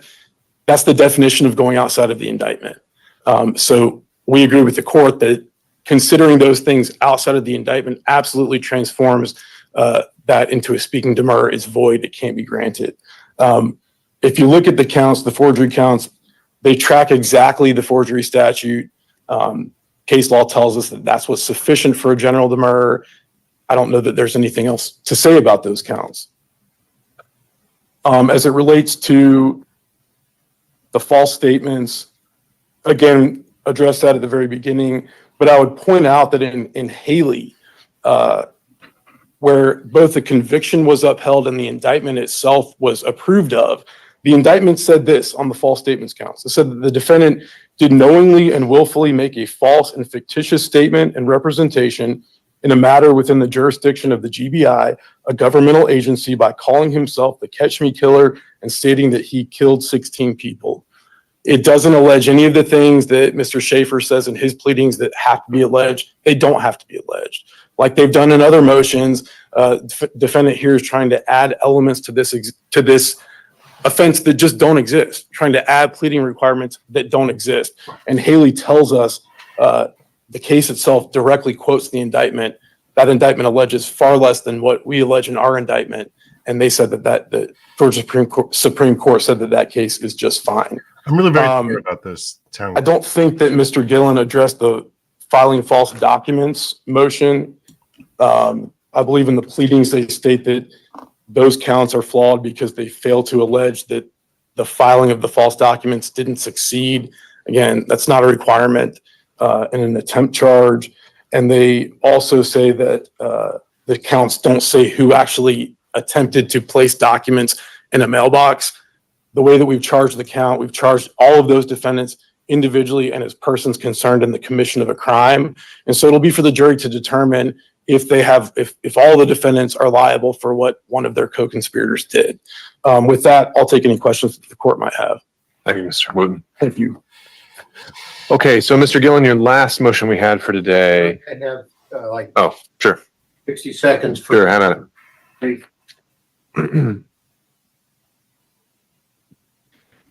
The state did not and cannot answer the direct question about a violation of the safe harbor rule, why that would allow that situation to give the governor or the Secretary of State any authority to do anything. That comes in under several of the arguments that we've made. I won't repeat it, but they simply, their argument is, let's put an agent up and ask the agent whether or not he had authority. No. By law, by federal law, they did not have the authority. It's not whether some GBI agent thinks that he can come in here and tell the jury, pay no attention to federal law, pay no attention to the dissenting opinion in Bush v. Gore, pay no attention to that. I'm a GBI agent. I say we can do it. That's wrong. They lose there because the law is very, very, very clear. And we can go back and we'll both the state and I know the Shafer team will go back to look at our argument that we made to the court. When my recollection could be wrong, I don't think so. We'll see. But my recollection was because the pleading was a part of the court system that we had a citation which permitted the court to take that into consideration as part of the record and thus not going outside of the record for speaking demur. I could be wrong, but we'll get that to you quickly because and they latch onto that to say pay no attention to the reality of what happened in this courthouse in the court filings, which destroys their argument. And so with that, Your Honor, I'll sit down and then I'll go back and get my other phone. Like Methuselah.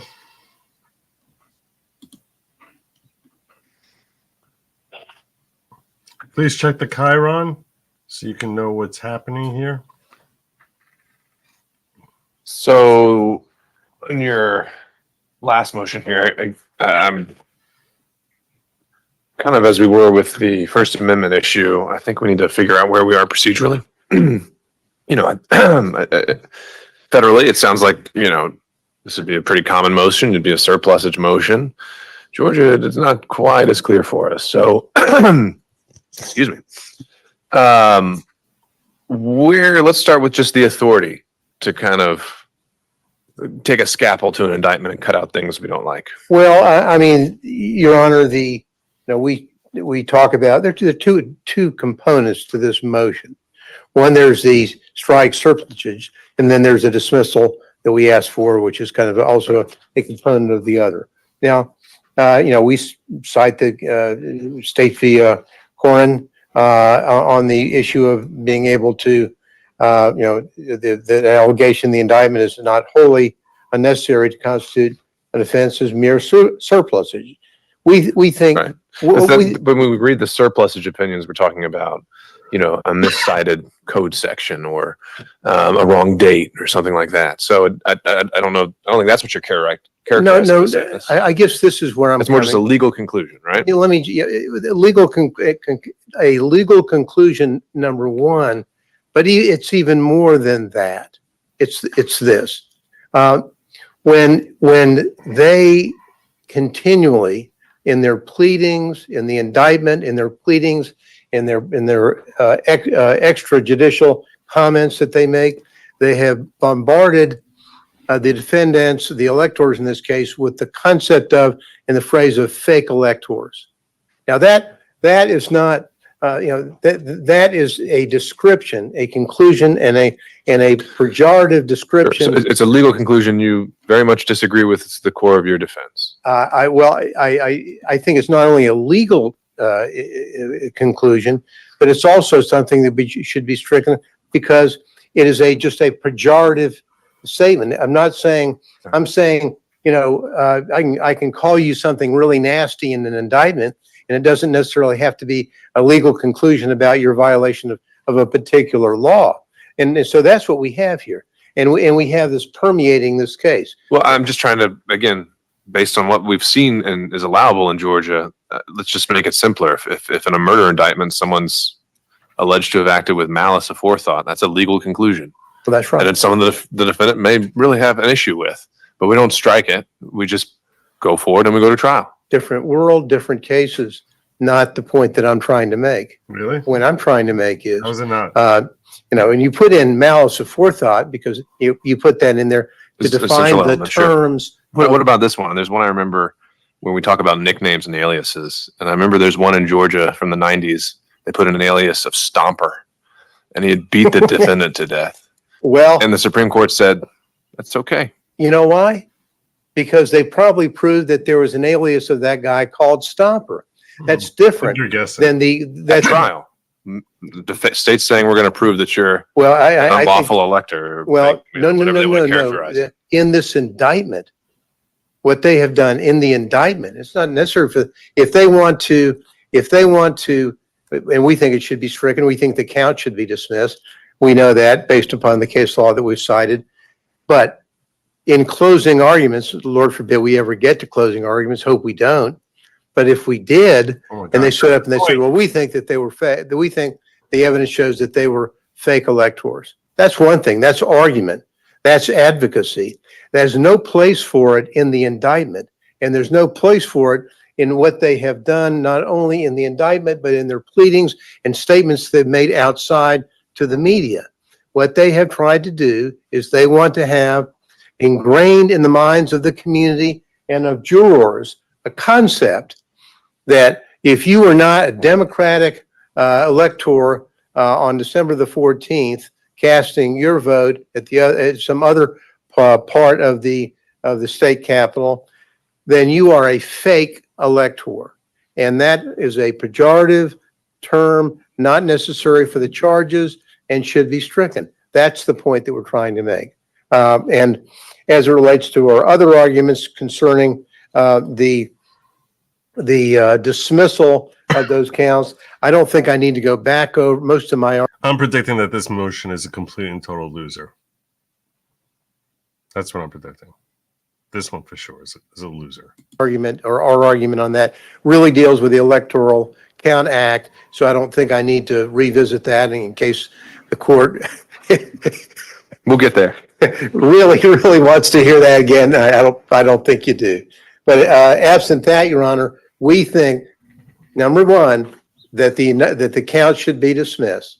The reasons articulated earlier and in our pleading. And number two, that even if the counts are dismissed, in addition to that, references throughout the indictment to fake electors should be stricken as well.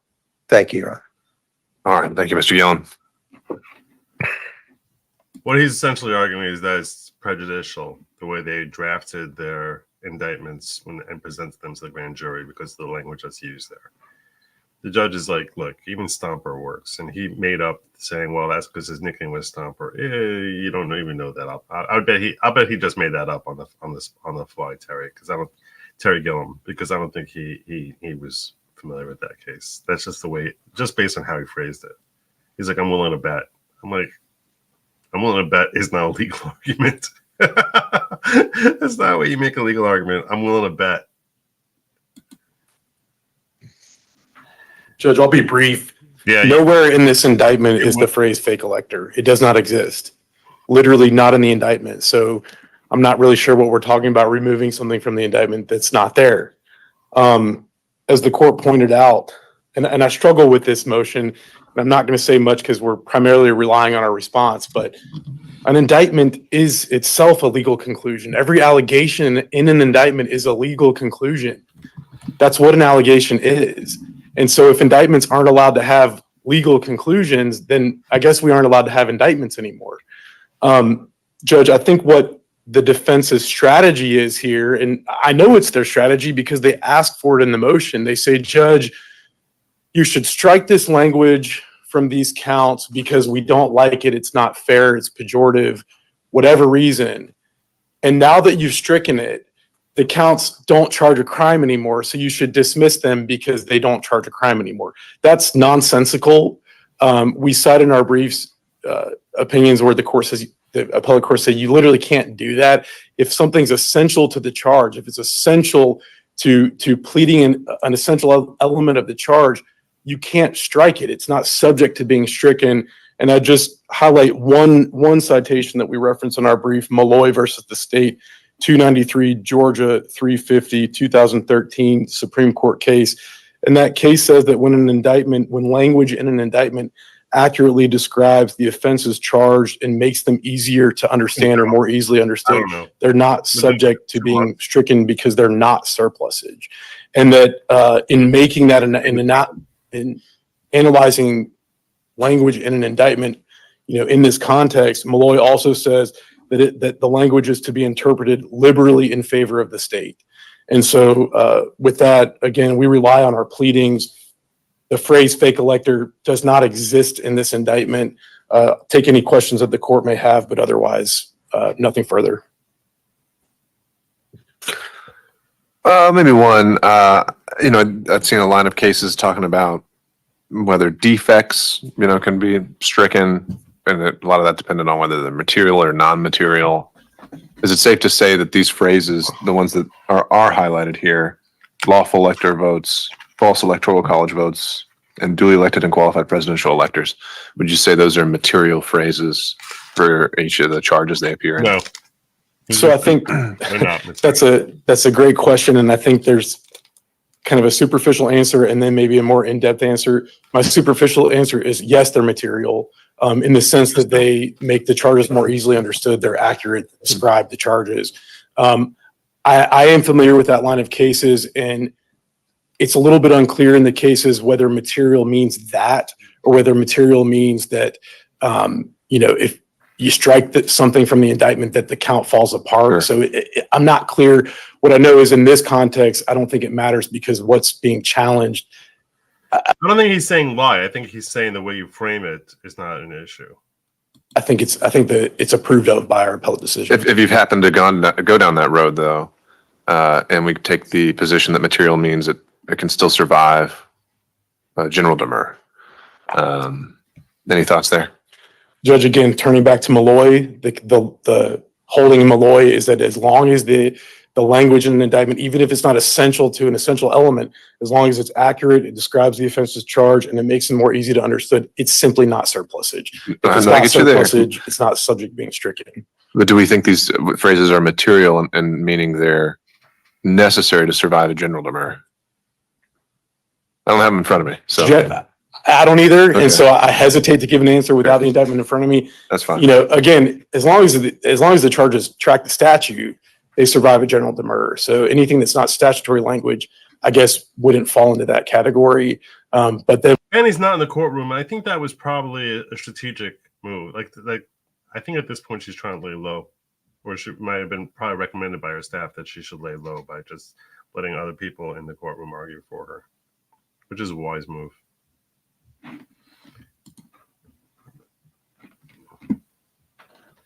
Oh, when we get into special demur territory, he and just answered that. But I don't know. that's a whole different situation. All right. Fair enough. I have him in front Thank of you, me to Judge. tell you for sure that. Okay. I don't. Thank you all. Anything else we should His point is I don't want you cutting out because I don't know for sure that it's not. Essentially. or matters of housekeeping? Anything else we need to take up before we break? Anything from the state? Nothing from the state, Your Honor. All right. Thank you, Ms. Young. Anything from either counsel? Okay. Then we'll be adjourned. Thank you. Thank you, Judge. There you go. All right. So I apologize that I started a couple minutes late. I gotta tell you, it's kind of miraculous that I got up when I did. Because I did finish uploading this like at 7 in the morning and then went to bed. So yeah, I'll tell you right now, as far as some of you are correctly asking, when should we expect that there's going to be some sort of decision on these motions from the judge? And I'll tell you, we don't know when a decision is going to come. I think Sadow, who's representing Trump, I don't think there's any question he's a far more effective advocate for his client than Terry Gillen is. I mean, the comments really were reflecting just how Gillen was just painful. Please make sure you like and subscribe. And while you're here, check out Good Lawgic also. goodlogic.locals.com. That's my locals where I let you know where you can find me, whether I'm on Spaces, whether I have some pop-up thing like this. Even if you subscribe, even if you're a member here, alas, too often YouTube says we don't want you following this guy. I take it as a compliment. I do, although I'm really in the mood to yell at YouTube on Twitter for this because I'm getting very annoyed. I look at my numbers and I'm like, it's ridiculous that my numbers are going downward. This is just not possible. Every other social media medium, my numbers continually just go up, up, up. But on YouTube, for one reason or another, my numbers are starting to get pulled back down. And that's just very friggin' annoying. And that the only possible explanation is that it's YouTube that is literally just, and I get people every night complaining that they get unsubscribed from me. So, oh, you were too awesome. I'm going to give you one of these. Thank you for this, Joe. It would have been boring to watch with that. And do my best. You're awesome, Bella. Thank you so much. This weekend, I plan on trying to get those hats out, which I know you get one. You're one who got it, and I feel terrible that it's been taking so long. But thank you again, Bella. You're really awesome. Really. What I urge all of you, so any questions? I'm looking through the chat here because I feel as if I want to hang out for a little bit more. Join locals and help us dig. Don't worry, Joe is a number, but he's never digging in the tunnels with us. He just critiques our. Well, it's constructive criticism. You're digging. You're digging. If you're wondering why, and you probably should be by now, because I haven't mentioned the whole digger thing. Just so you understand the digging thing, okay? That people in locals are referred to as diggers. It's got nothing to do with the New York tunnels or anything of that nature. That actually happened after I coined the term diggers for my people in locals. The reason that they're referred to as diggers is because the chat that goes on there frequently has nothing to do with what I'm talking about here. They just like, I don't even know what's happening there. I'll go in there, I'll be talking about this motion to dismiss, and I'll go in there and I'm seeing a conversation about the advantages of cherry cheesecake versus marble cheesecake. And I'm like, what the hell is happening? What's happening here? What's happening? They're going back and forth with each other there, like this whole thing. And it made me, the first time I noticed it, it made me think back to when I was a camp counselor, I don't know, 4 lifetimes ago. And, or which is basically when Terry Gillen started making his legal arguments. And I used to have like kids, I was a counselor for kids who were like 7 years old. And I would basically act like I was the leader of a gang and be like, all right, I'm going to go play kickball. Who wants to come with me? And I'll be like, yay. And they'll come out after me, 20, 25 kids. And no matter what we were playing, it was kickball, it could be dodgeball, it could be volleyball or nukem or whatever it is that we were playing, there was always like 3 or 4 kids who would sit in the corner and take out these fine little sticks and just dig holes in the ground. And that's how they amuse themselves. And I'd be sitting there, come on, let's go. It's your turn to bat. And they're like, no, I want to play here. And I was like, after seeing them do that for a couple of days, no matter what the activity was, I was like, you know what? They're happy. They're not getting in trouble. They're not in danger. My job is to keep them safe and happy. They're safe and happy. That's what they want. I'll let them do what they want. They'll go dig away. Those are my diggers. Those are my diggers. Doesn't matter what everyone else is doing. They're doing their own thing. They're my diggers. So when I saw the chat and locals basically doing their own thing, irrespective of what I was talking about, I started referring to them as my diggers. And then, I don't know, 6 months, a year later, all of a sudden, there's this story that comes out in New York City about tunnels in New York that were dug out, and that was just serendipitous. Serendipity. You don't hear serendipity on live stream very often, do you? Anyway, so that's how they got the nickname Diggers. I will tell you then, and again, I want to thank you, Bella Stella, who's gifted so many different people with memberships today and frequently in the past. That if you became a member, that people come member here on this channel are which is, because I have a nightly live stream called The Following Program. So they become, the term for them is followers. Now, higher level has different levels. Like $5 a month is a follower, $10 a month is a disciple. I think $20 a month. I don't remember what my levels are. I've got a prophet. I got a prophet level. I've got a high priest level. There's one more that I'm missing.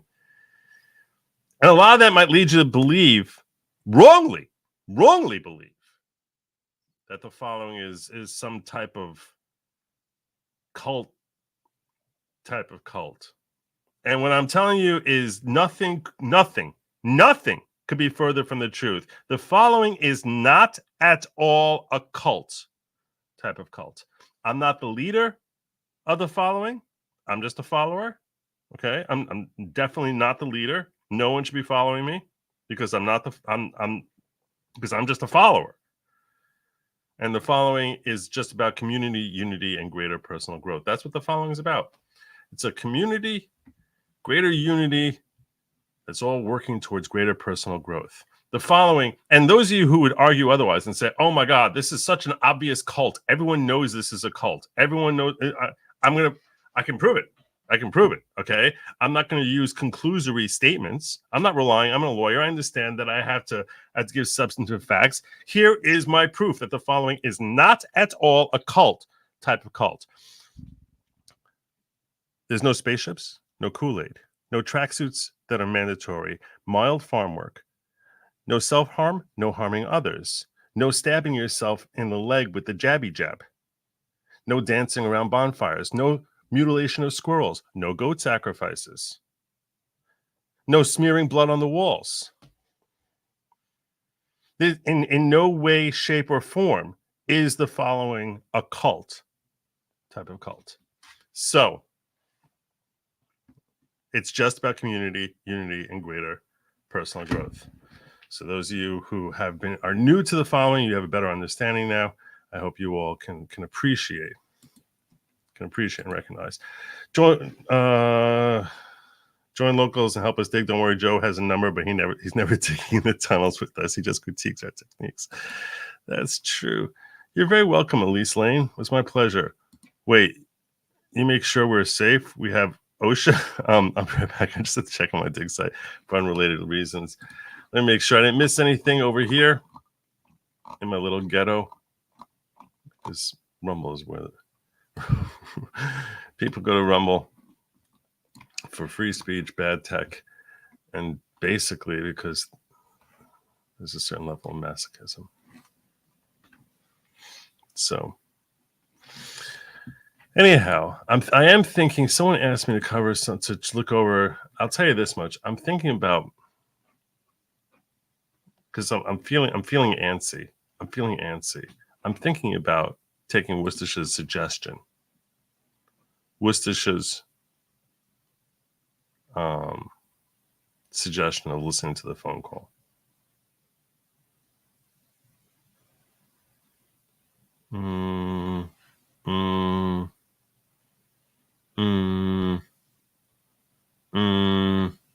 It's an hour.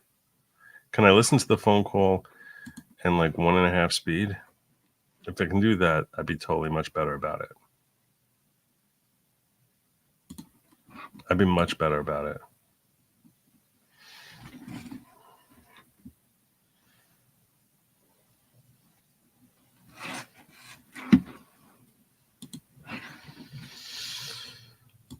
It has been a while since I listened to the phone call.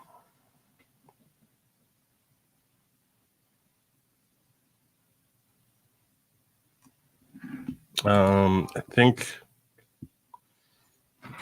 let's see, Trump phone call. It's an hour and 4 minutes from my recollection.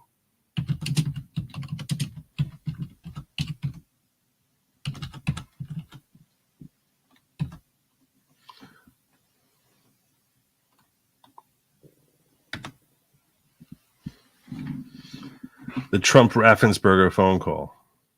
The reason he's named Raffensperger is because some people spurg only some of the time. Or they spurg mildly. He's a Raffensperger.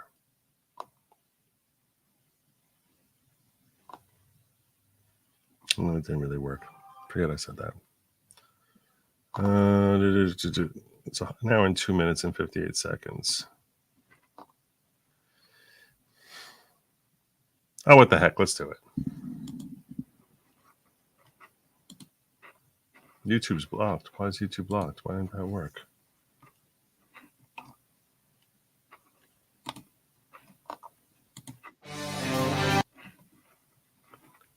Why is YouTube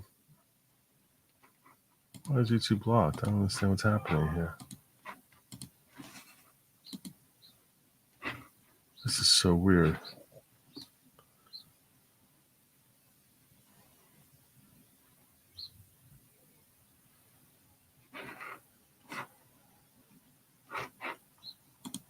All right, I'll do it this way.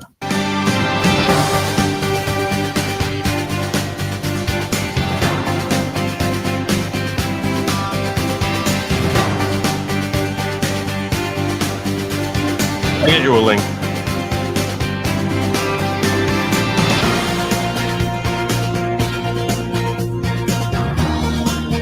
Yeah, okay, good. We're doing this. We're going to try at 1.5 speed. Okay, all right. So, Mr. President, everybody is on the line, and just so this is Mark Meadows, the Chief of Staff. Just so we all are aware,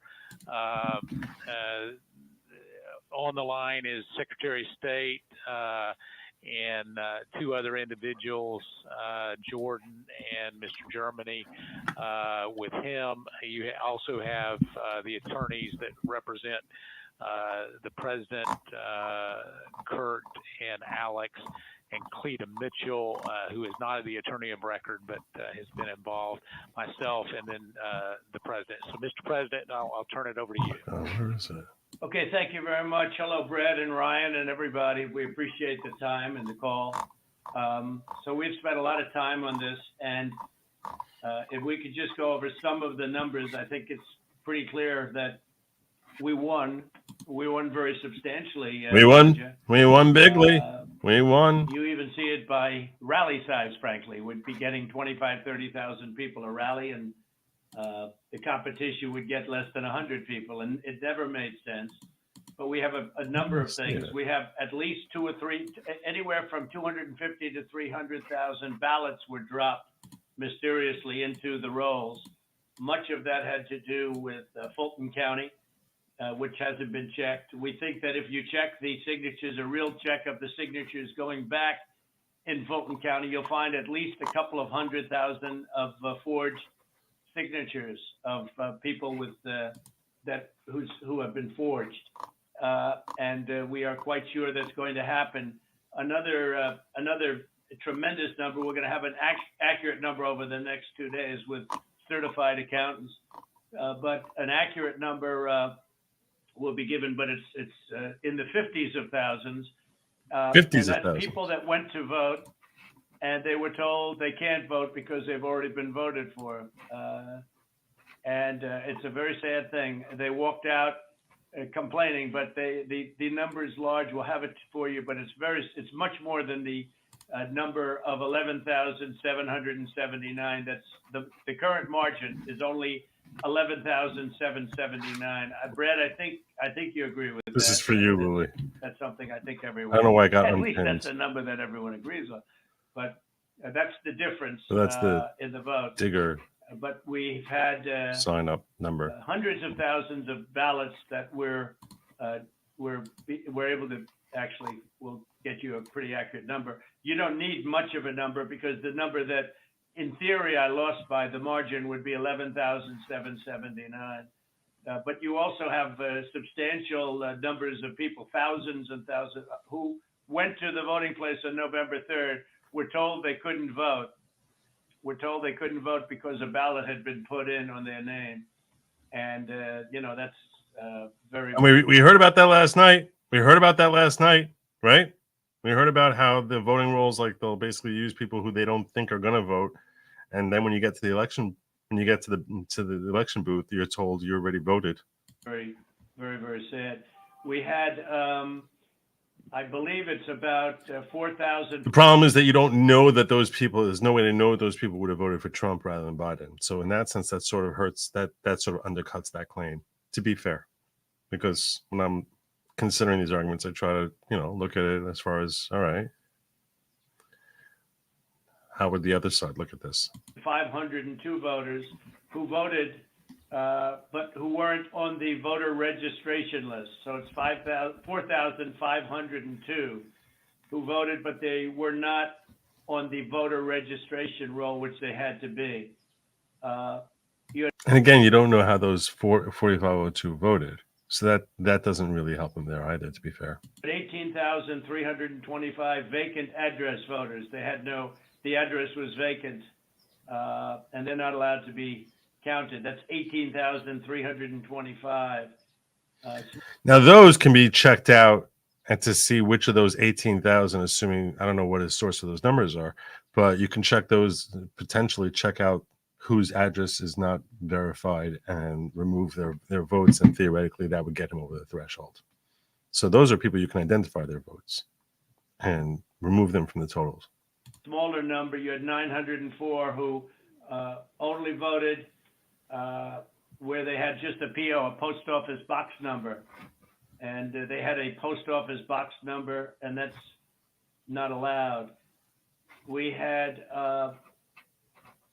at least 18,000 that's on tape. We had them counted very painstakingly. 18,000 voters having to do with, she's a vote scammer, a professional vote scammer and hustler.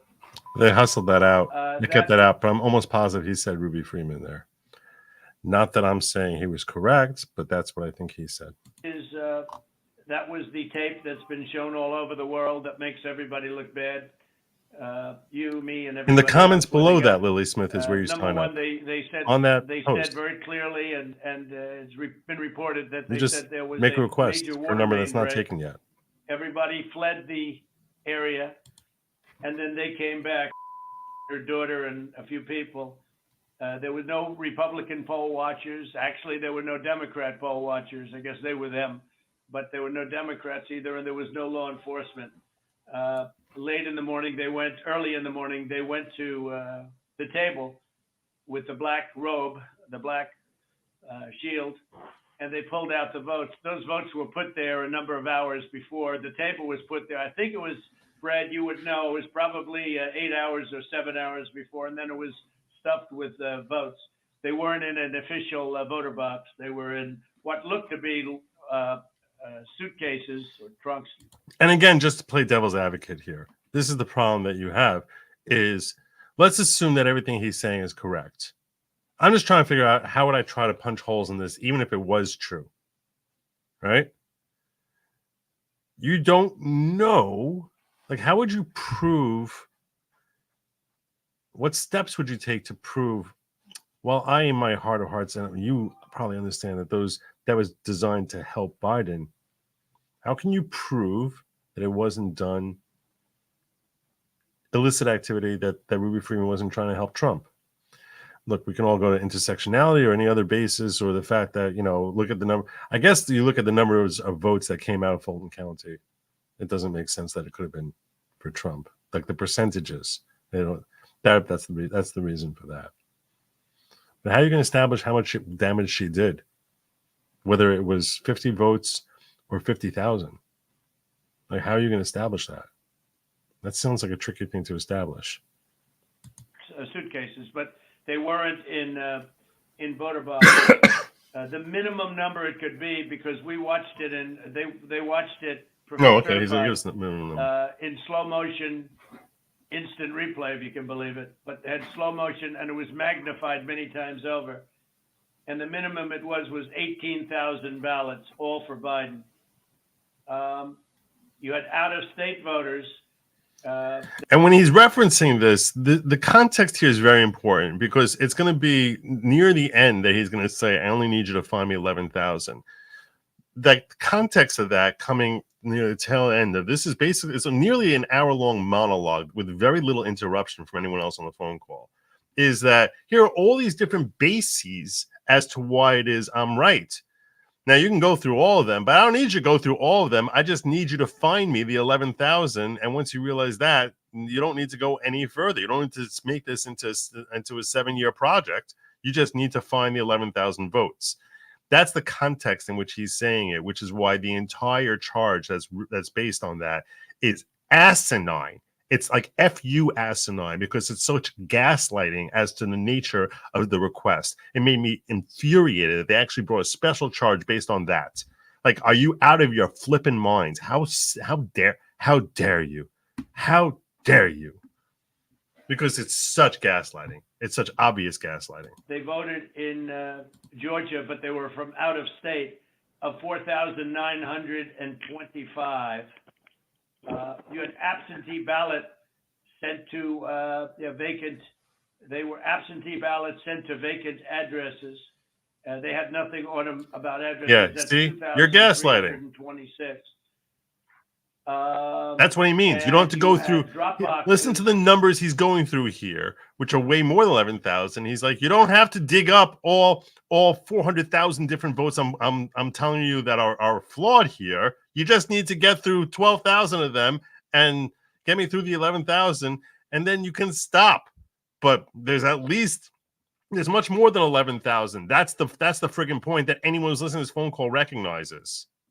Which was very bad. It's so You had taken out of Dropbox context boxes that were it's picked a up. lie. We have, It's not even a misstatement. It's an intentional lie, a blatant lie, because that's the context of this phone call. It is a friggin' lie, and it's outrageous that the government would actually rely on that mainstream media pushed lie to actually bring criminal charges against the president of the United States, for crying out loud. It's asinine.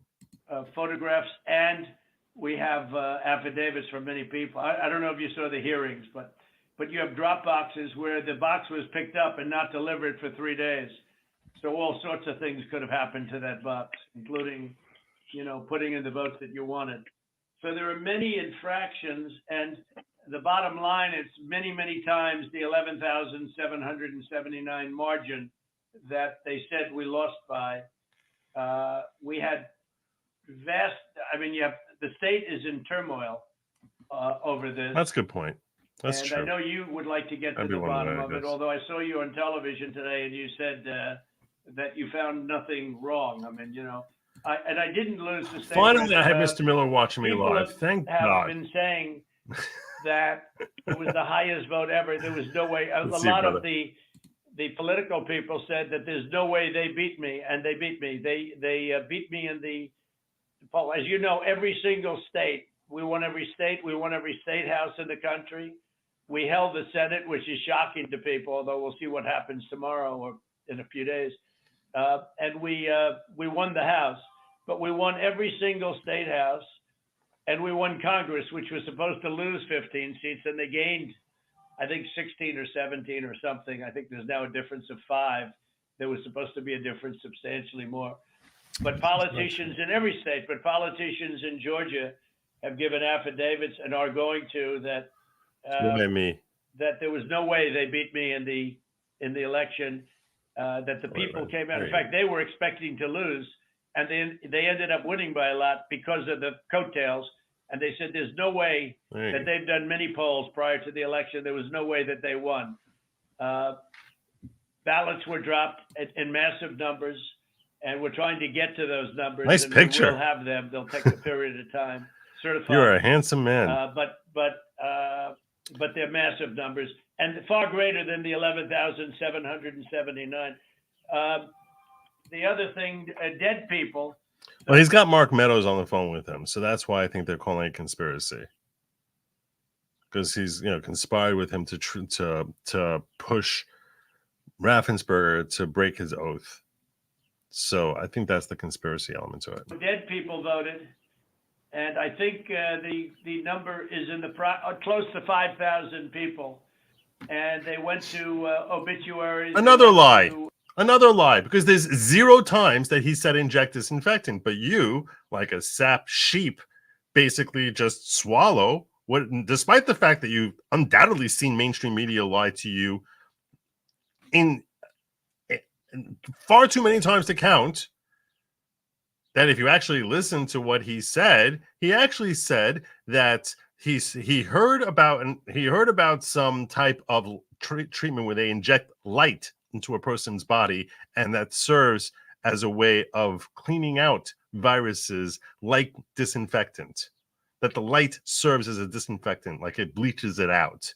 And people took that, the mainstream media tried twisting that into inject bleach. And you, like a friggin' moron, come out here saying Mr. Inject Disinfectant.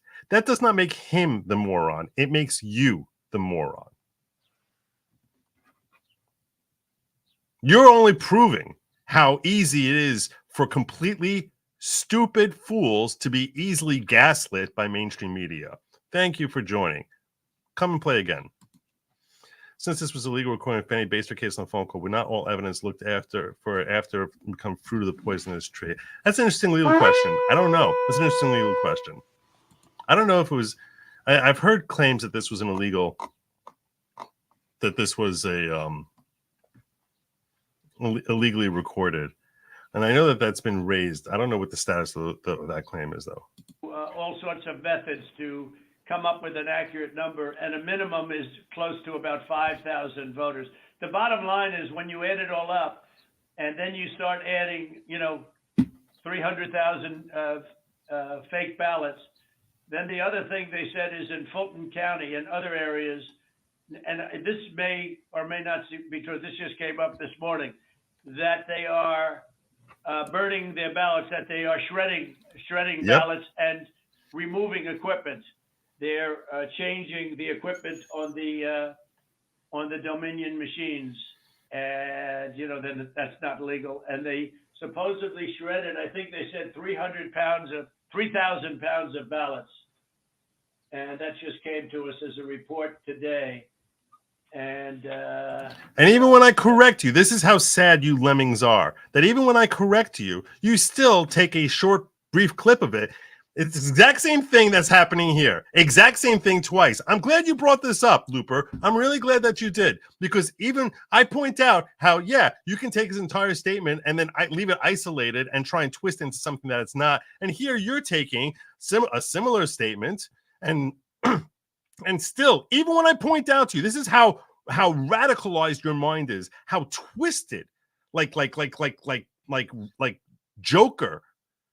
And when he's like bound up in a freaking insane asylum, in Arkham Insane Asylum, that's how twisted your mind is. Because I'm explaining to you and walking you through it like the childish simp brain that you have as to exactly what's happening here. And I tell you, they're taking a statement out of context. So what do? You take a slightly longer statement and take that out of context instead of looking at the 3 minutes before that where he was expressing himself.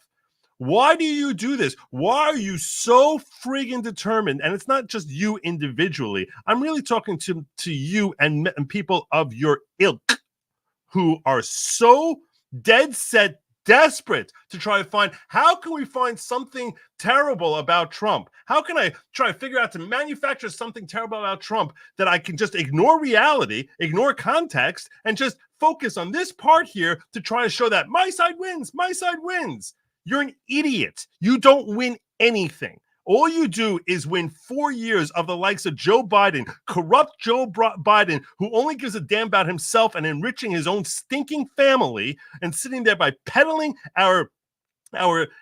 his influence to foreign actors, and while he's destroying our country by allowing millions of illegals to basically invade across our cities, while he's destroyed our economy because he's so desperate to look woke, while he cares far more about his own family than you, or how the reputation that he ends up sharing with the world, with the most nefarious actors in the world, as to whether or not DC is for sale when he's one friggin' heartbeat away from the presidency. And you're sitting here saying like, oh, okay, you know what? Because I'm able to find some clip and take it out of context, that it's totally cool that 13 Americans get killed in a botched, ridiculously, terribly, mind-numbingly stupid pullout maneuver in Afghanistan. And I'm not saying they shouldn't have gone out of Afghanistan. I'm simply saying don't do it like an idiot, where you leave your troops exposed. Don't do it like an idiot where you leave $85 billion worth of top grade military equipment for the worst terrorists in the world to basically have a better armament than all but 5 countries in the world. That's where you make America look so friggin' weak that you encourage Putin to say, you know what? If I go in there, he's going to leave me be because he's incompetent. He's inept. That's what you and your ilk have brought on America. You and your ilk have brought on America that, oh, you know what? Let's have a guy in here who basically has destroyed America's economy, really potentially forever, with the invasion of 15 million 15 million illegal aliens. I don't know if you can even contextualize how damaging that is. And the left is so afraid of contextualizing it that the likes of AOC are going out there and saying crap like, oh, it's not really a crisis. This is not at all a crisis. This is not doing anything. And saying bizarre crap like that, that even others on the left are saying, are you out of your friggin' mind? Even Mayor Eric Adams saying, are you out of your mind? We're being swamped here. That's what you and your ilk have brought with your stupidity, your mind-numbing stupidity and desperation to try and find some way to say, oh, he said inject bleach. It's like, are you, I don't even understand. I don't even know where you're coming from.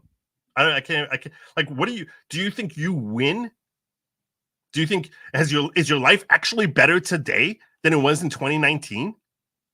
Because I'm positive that for 97% of you, the answer to that is a resounding hell freaking no. And yet you come here with your stupid disinfectant lines, like which you obviously take out of context, exactly like this phone call, and the 11,000 votes is taken out of context. I have no patience for you and your self-immolating perspectives that like, oh, if I can feel like I win, who gives a damn? My life sucks now. It's much, much worse than it was under Trump. Because racist. Idiots. God. It's a very sad situation.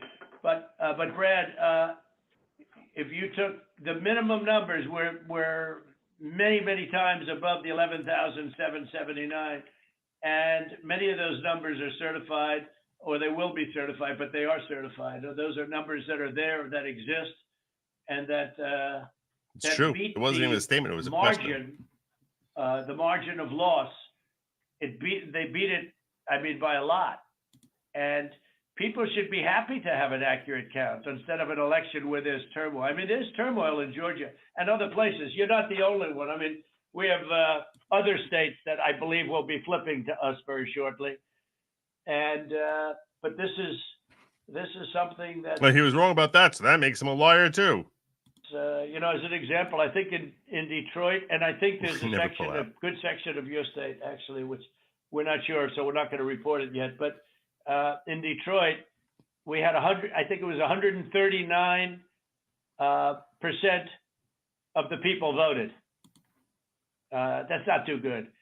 In Pennsylvania, they had well over 200,000 more votes than they had people voting, and that doesn't play too well. And the legislature there which is Republican, is extremely activist and angry.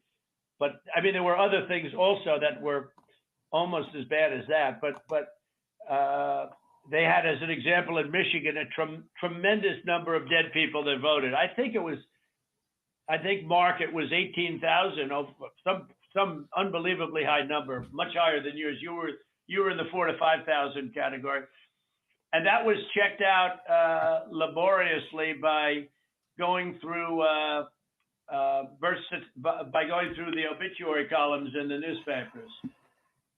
So I guess with all of it being said, Brad, it's the bottom line. And provisional ballots, again, you'll have to tell me about the provisional ballots, but we have a lot of people that were complaining that they weren't able to vote because they were already voted for. And these are great people. And, they were shell-shocked. I don't know if you call that provisional ballots. In some states, we had a lot of provisional ballot situations where people were given a provisional ballot because when they walked in on November 3rd, they were already voted for. So that's it. I mean, we have many, many times the number of votes necessary to win the state. Family Shopping Center ran saying you don't have to prove the questionable ballots were going to Trump. Only the number of questionable votes is more than a margin of victory. I don't think that would say we don't know the answer. And then what? So we're just going to invalidate our election altogether? That's not an answer anyone wants to give. SDSP says, Joe, don't they just have to prove election fraud, not for sure which way it went? And again, I'm saying, so what are you telling Georgia, don't send any electors because we don't know the results of our election because we did such a crappy job here? There's no way Raffensperger is going to sign on to that. That's if you're arguing in a court of law that they should need to throw out the electors. That's not giving him the electors. which is what Trump ultimately wants. And so that's why I'm trying to steelman the other side. And we won the state, and we won it very substantially and easily, and we have much of this is very, they're certified. Far more is certified than we need, but we're getting additional numbers certified too, and we're getting pictures of drop boxes. There's a difference, Worcestershire. There's a very big difference. There's a difference is that you actually were engaging your mind, as opposed to someone who's desperately trying to win an argument. There's a very big difference in how I'll deal with someone who is actually making a point in good faith versus the way I'll address someone who's just purposefully shutting their own brain down. You're correct that as far as, winning people over by explaining things that shouting at them for being an imbecile is not going to provide a compelling argument. And Worcester's saying this because she said repeatedly that I was the one who basically brought her from the left to the right. Maybe that's why YouTube keeps me away from people. I don't know. But you're correct. But it's the nature of the way the person is framing their comments as to the type of response that I think is appropriate. So if someone is just basically just mind-numbingly throwing out, like purposefully just trying to ignore what you're saying and like saying, but what about this? But what about, as opposed to just coming back on the same point. That's dialogue as opposed to deflection. When someone's engaging in dialogue, then you can have a healthy dialogue. If everything you say, they're just going to deflect to something else, it's like you're just trying to win an argument. You're not trying to actually figure out truth. You were searching for truth. Looper was searching for attention. So. And delivered late, and delivered 3 days later in some cases. Plus, we have many affidavits to that effect. So, Mr. President, if I might be able to jump in, and I'll give Brad a chance, Mr. Secretary. Obviously there are allegations where we believe that. But you were far left because ideology that ideology had been sold to you. You weren't sitting there trying to find out how to, win. It wasn't about winning. It's a whole different mindset.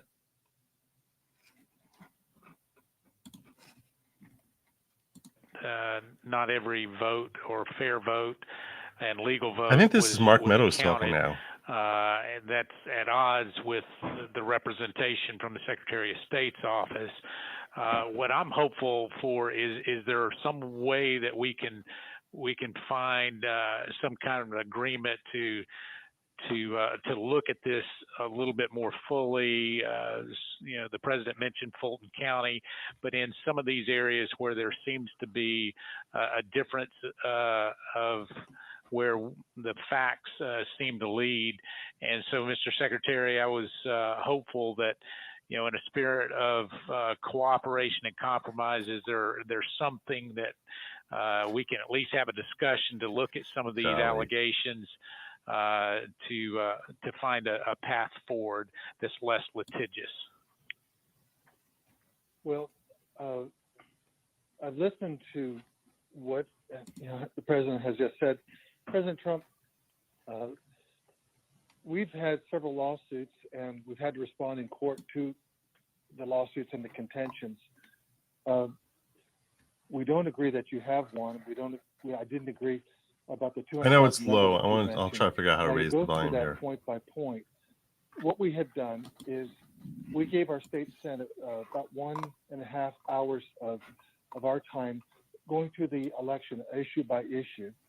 And then on the state house, the government affairs committee, we gave them about 2.5 hours of our time going back point by point on all the issues of contention. And then just a few days ago, we met with our U.S. congressman, Republican congressman, and we gave them about 2 hours of our time talking about this past election.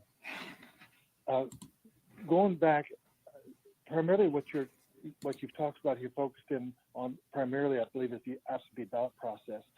I don't believe that you're really questioning the Dominion machines, because we did a hand retally, a 100% retally of all the ballots and compared that to what the machine said, and it came up with virtually the same result.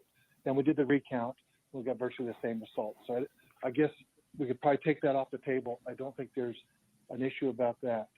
I think what you were Well, saying, Brad, not that there's not an issue, but because we have a big issue with Dominion and other states, and perhaps in yours, but we haven't felt we needed to go there. And just to maybe put a little different spin on what Mark is saying, Mark Meadows, yeah, we'd like to go further, but we don't really need to. We have all the votes we need. We won the state. If you took, these are the most minimal numbers. See, and when he says we won the state, that's not him saying, I want you to create ballots. That's him saying, we already won. You just have to count properly, actual proper ballots. That right there is telling you that it's never his thought process that he's trying to get someone to create ballots for him and fictionalize the results. He actually is searching for real results that he's confident will play out as showing that he won Georgia. The numbers that I gave you, those are numbers that are certified, your absentee ballots sent to vacant addresses, your out-of-state voters, 4,925. When you add them up, it's many times the 11,779 number. See, he's like, if you take out all those fraudulent ballots, the difference is many more times, and that's why I only need you to find me 11,000. So we could go through. We have not gone through your Dominion, so we can't give them blessing. I mean, in other states, we think we found tremendous corruption with Dominion machines, but we'll have to see. But we only lost the state by by that number, 11,000 votes, and 779. So with that being said, with just what we have, and with just what we have, we're giving you minimum numbers. We're doing the most conservative numbers possible. We're many times above the margin. And so we don't really have to, Mark. I don't think we have to go through machines because what's the difference between winning the election by two votes and winning it by 500,000 votes? I think we probably did win it by 500,000. One of the things that he keeps saying the entire conversation, I think we won, and I don't need you to show that I won by 500,000. I only need you to count 11,000 of them. But I think we won. This is not a man who in any way, shape, or form is trying to convince someone to create ballots and to fictionalize a win for him. This is a guy who's saying, I think we won. And it's obvious he really believes it. I actually think this phone call helps in the RICO case beyond the phone call, because it's showing what this is showing his mindset. It's showing you, I really think we won.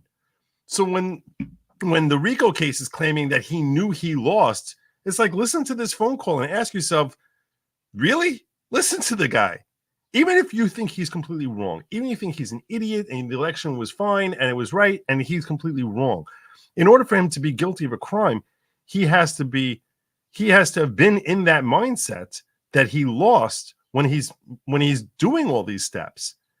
And you listen to this phone call, he's like, I think I win this by 500,000 votes. that happened, Brad, is we have other people coming in now. And I'll tell you this much, I don't block Looper. I want people to have free speech, and he's not spamming.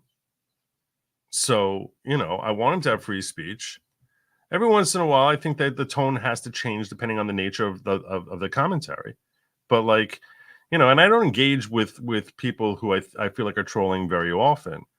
But every once in a while, I don't know. Maybe it's because I feel like I'm getting out of my system. I'm sitting there saying this is so stupid, or I perhaps try to rationalize to myself that no. Sometimes every once in a while you need to really bash a troll over the head.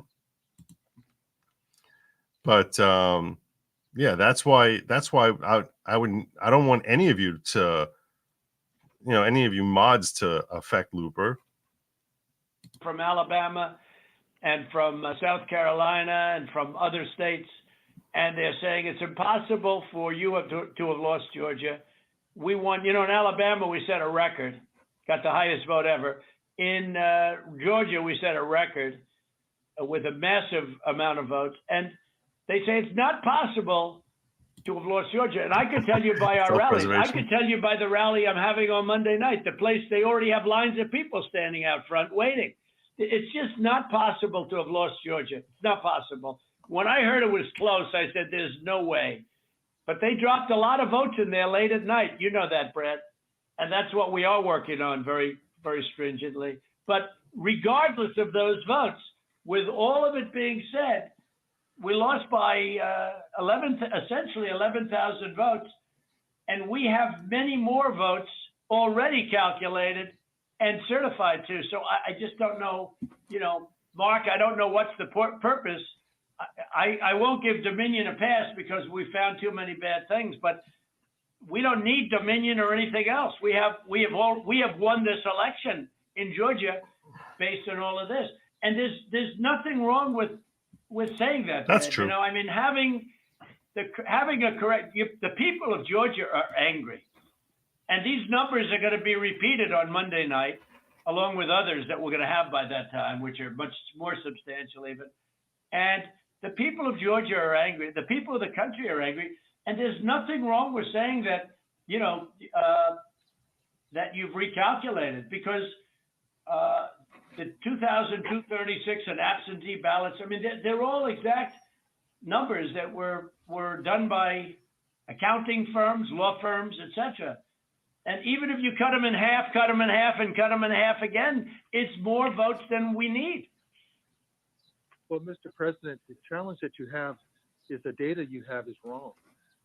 We talked to the congressmen and they were surprised, but they, I guess. And even when you listen to Brad respond here, this is Brad Raffensperger talking, he's recognizing that Trump is coming to him based on what he believes to be accurate data.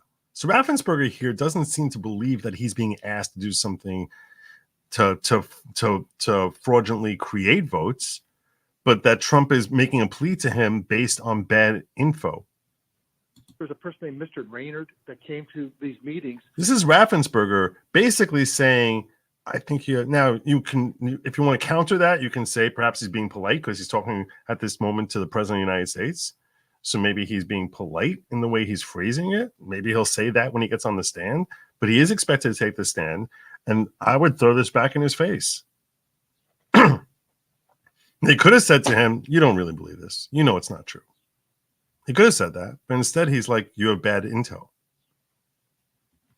I presented data. And he said that there was dead people, I believe it was upward of 5,000. The actual number were two people that were dead that voted. And so that's how I rationalize it. Lita, how do you respond to that? I mean, you tell me. What I will say, Mr. Secretary, one of the things that we have requested, and what we said was, and if you look at if you read our petition, it said that we took the names and birth years, and we had certain information available to us. We have asked from your office for records that only you have. And so we said there's a universe of people who have the same name and same birth year and died. Okay. Now, I just want to point out, this is an actual point. Okay. This I'll respect more because this is an actual point that you're saying, look, no matter what happens in an election, this guy is always screaming that there's fraud. So you're basically trying to, I guess, imply he can't really believe that. And I'm going to tell you this, Looper. I'm going to tell you. I think there's been a lot of fraud in a lot of elections. And this is not simply in the last 20 years. This goes back to Tammany Hall over a century ago. Fraud is rampant. The question is whether we allow fraud to persist or not, or try to clamp down on it. And there's always an assumption it's not enough fraud. It's not enough fraud. It's not enough fraud. That wouldn't change the outcome. But that doesn't seem to be a logical take. And the reason to assume that's not, and I'm not saying that Romney won. I don't think that Romney won. Personally, I don't remember the 2012 election well enough to argue that point back and forth. I don't know. Perhaps I can be convinced otherwise. But I mean, it literally goes back centuries that there were issues of blatant corruption and fraud that everyone just always tends to assume is not going to be outcome determinative. And yet people still keep doing it. If it's never outcome determinative, why do people keep doing it? Why? You think that when people commit fraud, think about this for a second. You think when people commit fraud, that they're sitting here saying, oh, I'm going to just do precisely enough fraud to win by 1 vote? I think the most likely perspective here, by the way, with respect to fraud, because I'm positive that there was fraud here. I will tell you right now, if I live another 100 years, I will go to my grave convinced that the 2020 election was stolen. I will never be convinced otherwise. I can tell you right now that there's a lot of people, and this is a point, and I'm going to play the rest of the call, don't worry. But Scott Adams made this point, and I want you to consider this, okay? Scott Adams made this point. He's like, if you believe that Trump is literally Adolf, that he's a terrible human being, which is what a lot of people on the left genuinely believe, and you don't commit fraud, you look at yourself as being immoral. If you don't do everything, imagine if it was like literally Adolf, which is what he was called for 4 years. Why would you not be engaging in fraud? I'd say, how immoral are you that you're not doing everything humanly possible to keep this monster from having access to the most powerful weapons in human history of destroying people for a nefarious agenda? There's the age-old question. If you can go back in time and kill Adolf as a child, would you do it? And it's a philosophical, moral question and things of that nature. But like, okay, let's say you can just keep him out of power by basically, fudging stuff. Why would you not do it? And it's not that there's one person, but there's literally millions of people who thought he was Adolf. So I don't know that you need to have a conspiracy. Conspiracy implies people all deciding, I'm going to do this part, you're going to do that part, and she's going to do the other part. You don't need to have a conspiracy. You just need to have enough bad actors who are enabled in being able to get away with their bad actions that you have fraud. Yeah, one postal worker who goes in there and takes out Trump, votes from a red district, doing their part, each of them doing their part to rig an election. One ballot worker running through the machine an extra 1,000 votes. Is that doing it? No, that's not doing it. But you have literally millions of people who are motivated and believing that he's such a terrible person because mainstream media spent years saying that he's going to kill us all. Especially after COVID happened, like they were able to basically gaslight half the country into thinking that the reason that COVID is here in our country is because of Trump, which was obviously ridiculous because every country was dealing with it. Go look at Italy where they're laying dead in the streets. Was Trump affecting it there? But every death from COVID was being blamed on Trump. So when they were able to sell this idea that hey, if he stays in power, America is going to die. Anyone who believes that, why would you not take 5 votes to do your part to contribute towards getting him out of office? And the problem here is that the likes of Raffensperger, instead of scrutinizing and recognizing that, hey, there's a lot of people here who are motivated to rig this election, we should really make sure that when all these people are voting by mail, that these signatures actually match. Instead, they took signature verification and threw it in the garbage. I mean, like literally, like threw in the garbage. Where when signature verification in a normal year before 2020, like I think 7% or so were the numbers as far as what were rejected for mail-in ballots. And in this election, it was like less than 1%. when you have more votes than ever coming in by mail. I mean, that's desperation to enable people who are motivated to act corruptly to get away with it. I think I at least start to recognize why it is that there's such anger. It's not a matter of our guy lost. It's a matter of no. They purposely allowed people to steal this election. And you know, there are all these different claims as far as Dominion and stuff like that. You can buy that stuff, you cannot buy it. It's hard for me to believe that the algorithms, I don't know. I can't answer that. But there's so many different issues, and the late night counting and the stopping of the ballot counting, which seems to imply that they sort of were trying to figure out, like, how many more votes do we need to keep counting at like an 8-to-1 ratio in jurisdictions that never had an 8-to-1 ratio, even in the mail-in balloting before the election, but all of a sudden after the election, everyone who's voting is voting for Biden practically. I mean, it's just, you're like, come on. You're not even trying to like expose what is very blatant fraud. And you're motivated for that because you don't like the guy. And a lot of these people are motivated to act that way because they think he's going to kill us all. So yeah, this is why there's such outrage over this. And the more steps they took to hide how things were being counted, the more frustrating it was that, yeah, you know, you're playing games here. There was a complete lack of transparency. That's the outrage. That's why everyone's so upset. That's why people are so like, are you kidding me? So has he claimed fraud before? Yeah. Does that mean that he's wrong? I don't know. But this election was far weirder than any other election. And I think everyone recognized that. And instead of recognizing that this was a weird election, the people who were running the election came out afterward and said this was the cleanest election ever, which instead of silencing the opposition, only inflamed the opposition much more, because all of a sudden it's like, all right, now you're just telling us that we're crazy, which is ridiculous. Instead of recognizing that there's reasons to have concern here, and we understand there's concern, but we checked it out and it's really okay. It's like, no.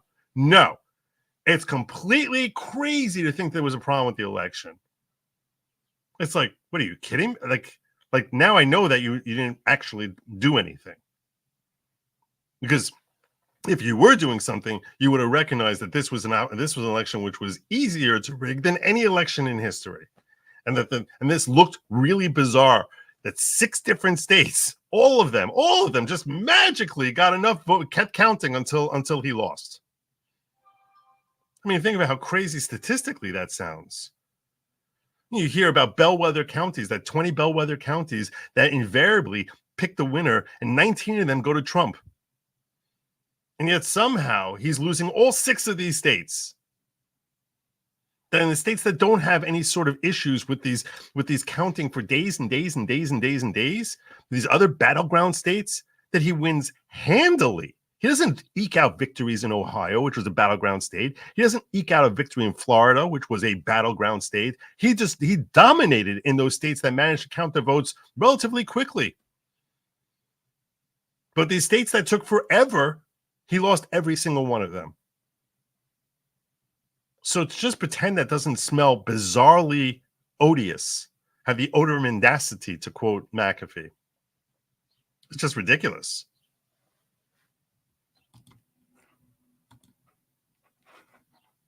Records that you have. And one of the things that we have been suggesting formally and informally for weeks now is for you to make available to us the records that would be necessary to confirm. But Cleta, even before you do that, and not even including that, that's why I hardly even included that number. Although in one state we have a tremendous amount of dead people, so I don't know. I'm sure we do in Georgia too. But is that we're so far ahead. We're so far ahead of these numbers. Even the phony ballots of I think it's a great point. It's true.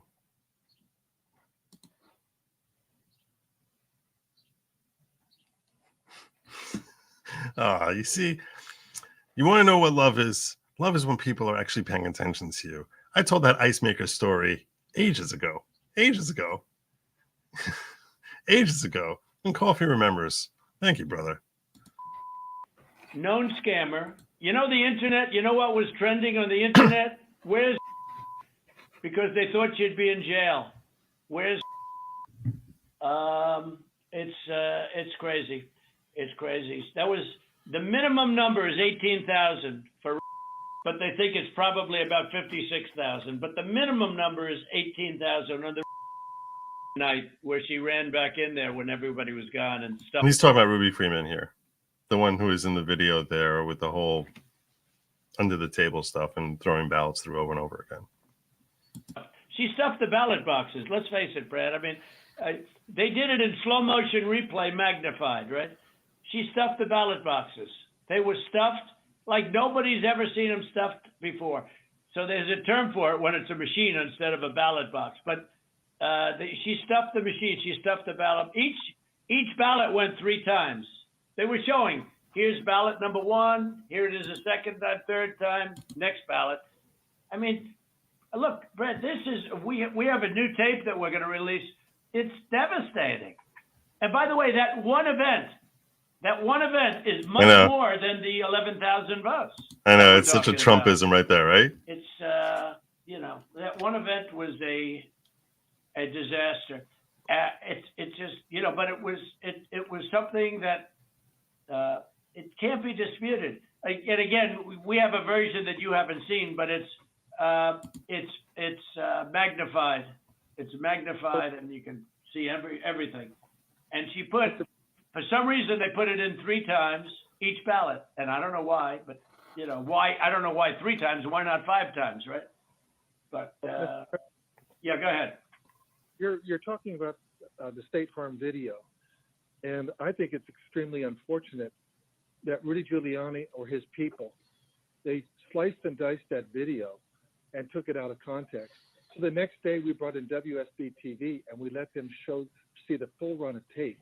And what you'll see, the events that transpired are nowhere near what was projected by, But where were the poll watchers, Brad? There were no poll watchers there. There were no Democrats or Republicans. There was no security there. It was late in the evening, or late in the early. And by the way, that again is Brad Raffensperger saying, this is why I think you have bad intel. It's because Giuliani misled you. This is Raffensperger admitting that Trump is not committing a crime during this call. And I think he's going to come in there and testify against Trump. And I'm sorry, that's bad faith, because everything he's saying here is showing he's like, look, I think you have bad intel. And I think it's because Rudy sliced and diced that video from the arena. So then you think Trump really believes he won. And you just think he's mistaken. But that's not committing a crime. Early in the morning, and there was nobody else in the room. Where were the poll watchers? And why did they say a water main broke, which they did, and which is reported in the newspapers? They said they left, they ran out because of a water main break, and there was no water main. There was nothing. There was no break. There was no water main break. But if you take out everything, where were the Republican poll watchers? Even where were the Democrats? Where were the Republican poll watchers? And then you say, well, they left their station. If you look at the tape, and this was reviewed by professional police and detectives and other people. When they left in a rush, everybody left in a rush because of the water main, but everybody left in a rush. These people left their station. When they came back, they didn't go to their station. They went to the apron wrapped around the table, under which were thousands and thousands of ballots in a box that was not an official or a sealed box. And then they took those and they went back to a different station. So if they would have come back, they would have walked to their station and they would have continued to work. But they couldn't do even that, because that's illegal, because they had no Republican poll watchers. And remember, her reputation is devastating. She's known all over the internet, Brett. She's known all over. I'm telling you, where's was one of the hot items on the. They knew her. Where's I forgot about it. I forgot about him saying that over again. Where's Ruby? Where's Ruby? I think there were headlines all over the place. That was like all over the internet. Where's Ruby? so Brad, you know, there can be no justification for that. And I give everybody the benefit of the doubt. But that was, and Brad, why did they put the votes in 3 times? You know, they put them in 3 times. Mr. President, they did not put that. We did an audit of that, and we proved conclusively that they were not scanned 3 times. Well, where was everybody else at that late time in the morning? Where was everybody? Where were the Republicans? Where were the security guards? Where were the people that were there just a little while before when everyone ran out of the room? How come we had no security in the room? Why did they run to the bottom of the table? Why did they run there and just open the skirt and rip out the votes? I mean, Brad, and they were sitting there, I think for 5 hours or something like that, the most, but they just all happened to run back and go, you know, Brad. Yeah, Mr. President, we'll send you the link from WSB that does. I don't care about a link. I don't need it. I have a much better link. I will tell you, I've seen the tape, the full tape. So has Alex. We've watched it. And what we saw and what we've confirmed in the timing is that they made everybody leave. We have sworn affidavits saying that. And then they began to process ballots. And our estimate is that there were roughly 18,000 ballots. We don't know that. If you know that. It was 18,000 ballots, but they used each one 3 times. Well, I don't know about that, but I know. Well, I do because we had ours magnified out. So each one magnified out. I've watched the entire thing. But you know, but nobody can make a case for that, Brett. Nobody. I mean, look, you'd have to be a child to think anything other than that. Just a child. I mean, you have your never Trump attorney there. How many ballots, Mr. Secretary, are you saying that were processed in? We had GPI survey. Like even that comment, no, maybe less so. Investigate that. This is Ryan Germany. We had our law enforcement officers talk to everyone who was there after that event came to light. The GBI was with them as well as FBI agents. Well, there's no way they could. Then they're incompetent. They're either dishonest or incompetent. Okay, there's only 2 answers: dishonesty or incompetence. There's just no way. Look, there's no way. And on the other thing I said too, there's no way. I mean, there's no way that these things could have been. You know, you have all these different people that voted, but they don't live in Georgia anymore. What was that number, Clay? That was a pretty good number too. Yeah. Well, the number who had registered out of state after they moved from Georgia, and so they had a date when they moved from Georgia. They registered to vote out of state, and then it's like 4,500. I don't have that right in front of me. And then they came back in and they voted. And voted. Yeah. No, that was a large number though. It was in the 20s. And you know. See, my methods work better than yours, though, right? They work. There's a method to the madness. They work better, Worcestershire. You sort of have to tailor. Sometimes you talk calmly. Sometimes you need to smack upside the head. That can help too. I don't always get it right, but the point we've is been going through each of those as well, and those numbers that we got that Ms. Mitchell was just saying, they're not accurate.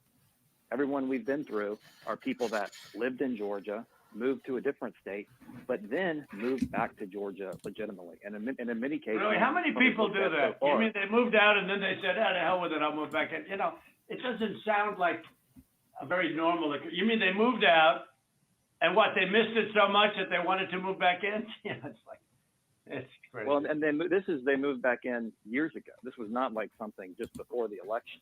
So there's something about that data. How many people? It's just not accurate. Well, I don't know.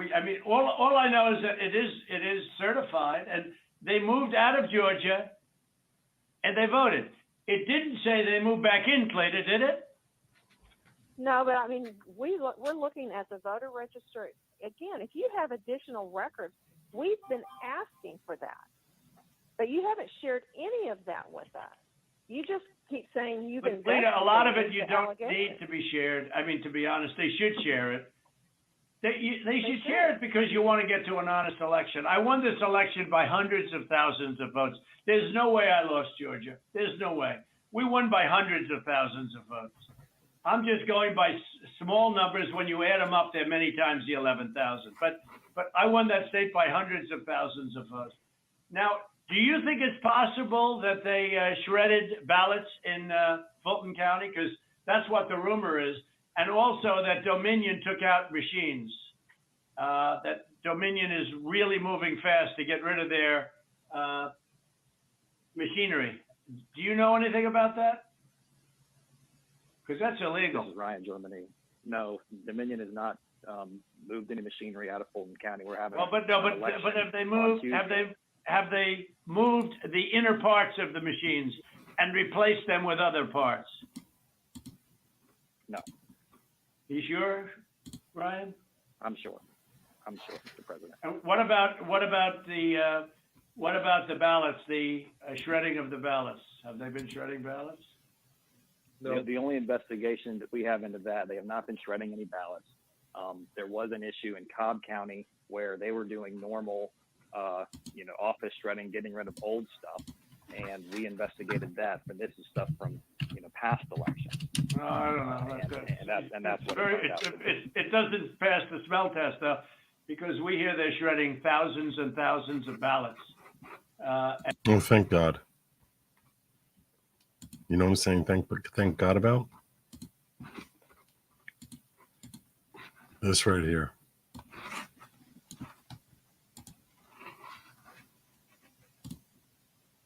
Thank God.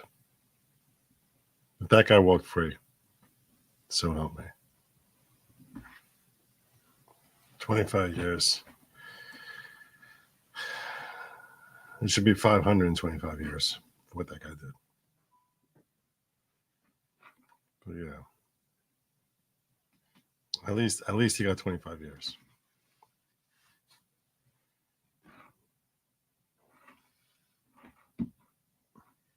Let me tell you something. When a wealthy guy gets convicted of anything,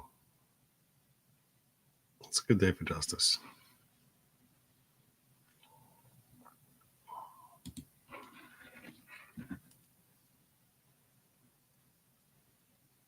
And now what they're saying, oh, we're just cleaning up the office. I don't think that plays.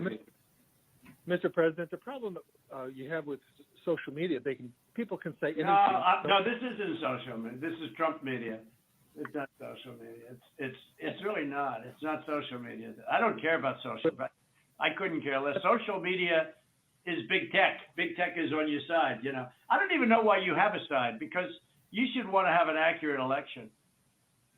And you're a Republican. Does this sound like someone who's trying to get Raffensperger to manufacture votes when he's saying you should have an accurate election? Does this sound like someone who doesn't think who isn't positive that he won? That's why I say this phone call, the entire RICO charges. This is a phone call he made, I think, on December 30th. This shows you his mens rea, that he's positive he won. You should be looking for an accurate result.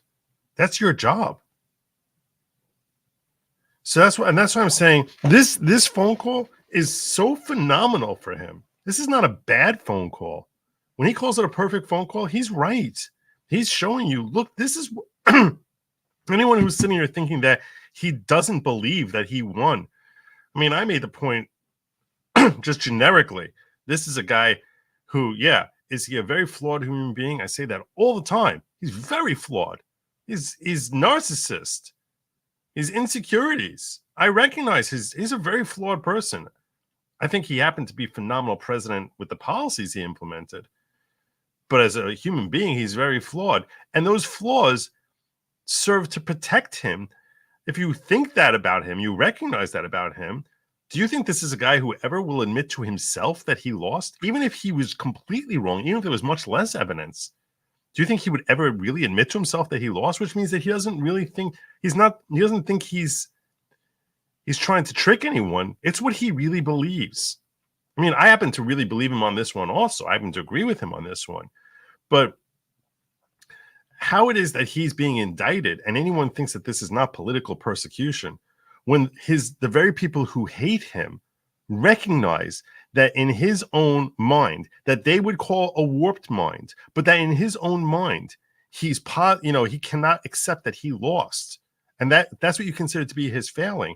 That's also why he's not committing a crime, because that's what his mindset is, that he won.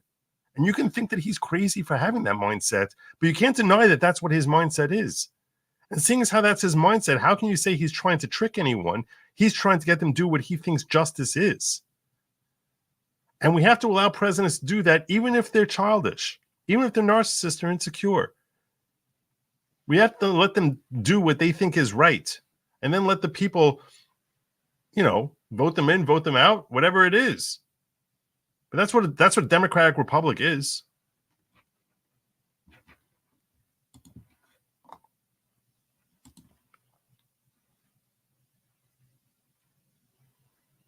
I think the election worker did win a huge settlement. Yeah, which was ridiculous also. Ridiculous. But, and I'm sure they will. I'm sure that they will. And those of you who are unaware, Kathy is your realtor in New Jersey. If you need a realtor in New Jersey, Kathy's your gal right there. We believe, but we do have an accurate election. No, you don't. No, you don't. You don't have, not even close. You're off by hundreds of thousands of votes, and just on the small numbers, you're off on these numbers. And these numbers over and over again, he's saying, I won bigly. So you send us into Cobb County for signature verification, right? You send us into Cobb County, which we didn't want to go into. And you said it would be open to the public and we could have so we had our experts there. They weren't allowed into the room. But we didn't want Cobb County. We wanted Fulton County, and you wouldn't give it to us.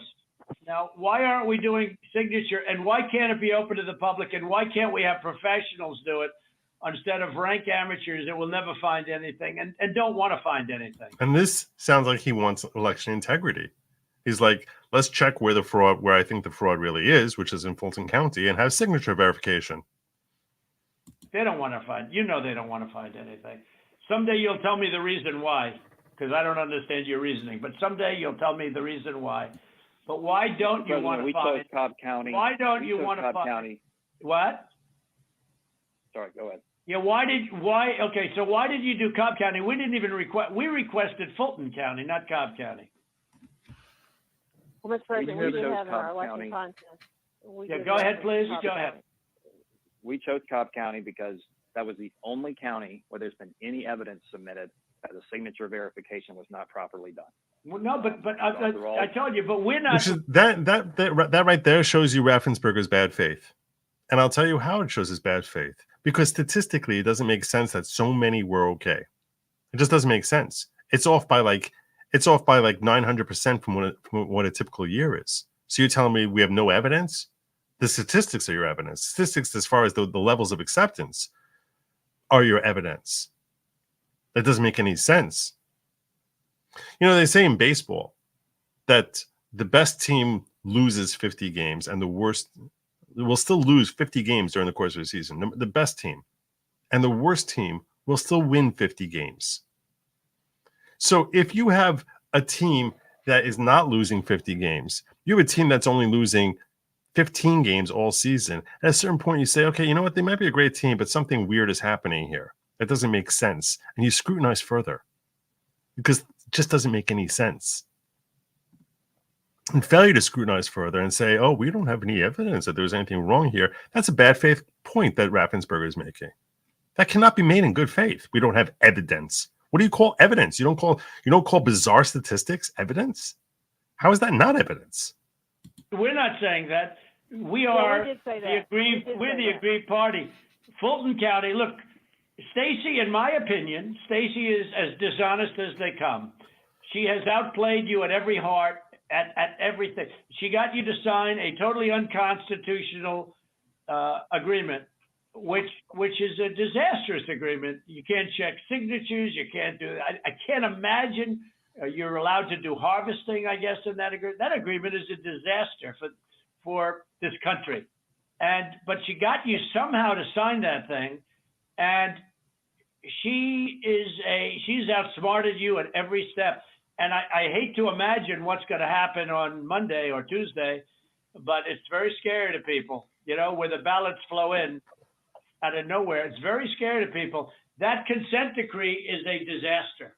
It's a disaster. A very good lawyer who examined it said they've never seen anything like it. And The harvesting is still illegal in the state of Georgia, and that settlement agreement did not change that. well, it's not a settlement agreement. It's a consent decree. It even says consent decree on it, doesn't it? It uses the term consent decree. It doesn't say settlement agreement. It's a consent decree. It's a disaster. They're referencing here consent decree between the state and Stacey Abrams when she sued with, and when she brought claims with respect to her efforts to become governor. It's a settlement agreement. What's written on top of it? I think it's consent decree. Brian? I don't have it in front of me, but it was not entered by the court. It's not a court order. No, it's called, but Ryan, it's called a consent decree. Is that right on the paper? Is that right? I don't believe so. But I don't have it in front of me. Okay. Whatever. It's a disaster. It's a disaster. Look, here's the problem. We can go through signature verification and we'll find hundreds of thousands of signatures if you let us do it. And the only way you can do it, as you know, is to go to the past. But you didn't do that in Cobb County. You just looked at one page compared to another. The only way you can do a signature verification is go from the one that signed it on November, whatever, recently, and compare it to 2 years ago, 4 years ago, 6 years ago, you know, or even one. And you'll find that you have many different signatures. But in Fulton, where they dumped ballots, you will find that you have many that aren't even signed, and you have many that are forgeries. Okay? You know that. You know that. You have no doubt about that. And you will find, you will be at 11,007. So to address troll number 2, my chat here. Thank you for playing. That means not guilty by definition. See how that works? Because if he has the mens rea, that he really won. You're only proving my point that he won, that he can't, and the fact that these charges must be political, because folks like you who look at him as being a little baby, folks like you who despise the man, folks like you are the ones who brought these charges, and they know that in his mind, he really thinks he won. And even if his mindset is childish, that means why are you charging him with a crime? He doesn't have the intent of someone who is purposefully trying to deceive people. He's sharing what he believes is the truth to be. That's First Amendment. That's the president doing what the president, and you can think the president is crazy for thinking that, but that doesn't mean that that's not what he thinks. And that's up to the people to determine in an election whether they want to have him back or not. Definitely not a crime.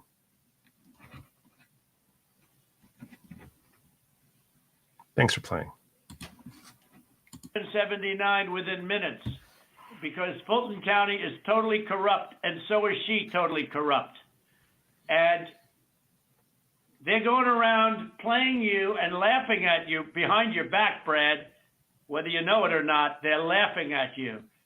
And you've taken a state that's a Republican state, and you've made it almost impossible for a Republican to win because of cheating, because they cheated like nobody's ever cheated before. And I don't care how long it takes me. You know, we're going to have other states coming forward pretty good. But I won't. This is never given. We have some incredible talent said they've never seen anything. Now, the problem is they need more time for the big numbers, but they are very substantial numbers. And I think you're going to find that they, by the way, a little information. I think you're going to find that they are shredding ballots because they have to get rid of the ballots because the ballots are unsigned. The ballots are corrupt. And they're brand new and they don't have seals. And there's a whole thing with the ballots, but the ballots are corrupt. And you're going to find that they are, which is totally illegal. It's more illegal for you than it is for them because you know what they did and you're not reporting it. That's a criminal That's a criminal offense. And you know, you can't let that happen. That's a big risk to you and to Ryan, your lawyer. That's a big risk. But they are shredding ballots, in my opinion. Oh, that's another statement that they make, that they say that's his way of threatening. Like, what the hell does that even mean, threatening? That 3 weeks before he's leaving office, he's threatening him? Like, this doesn't even make any sense. This doesn't make any sense. He's threatening him. That's threatening him. But what Biden's doing is not illegal.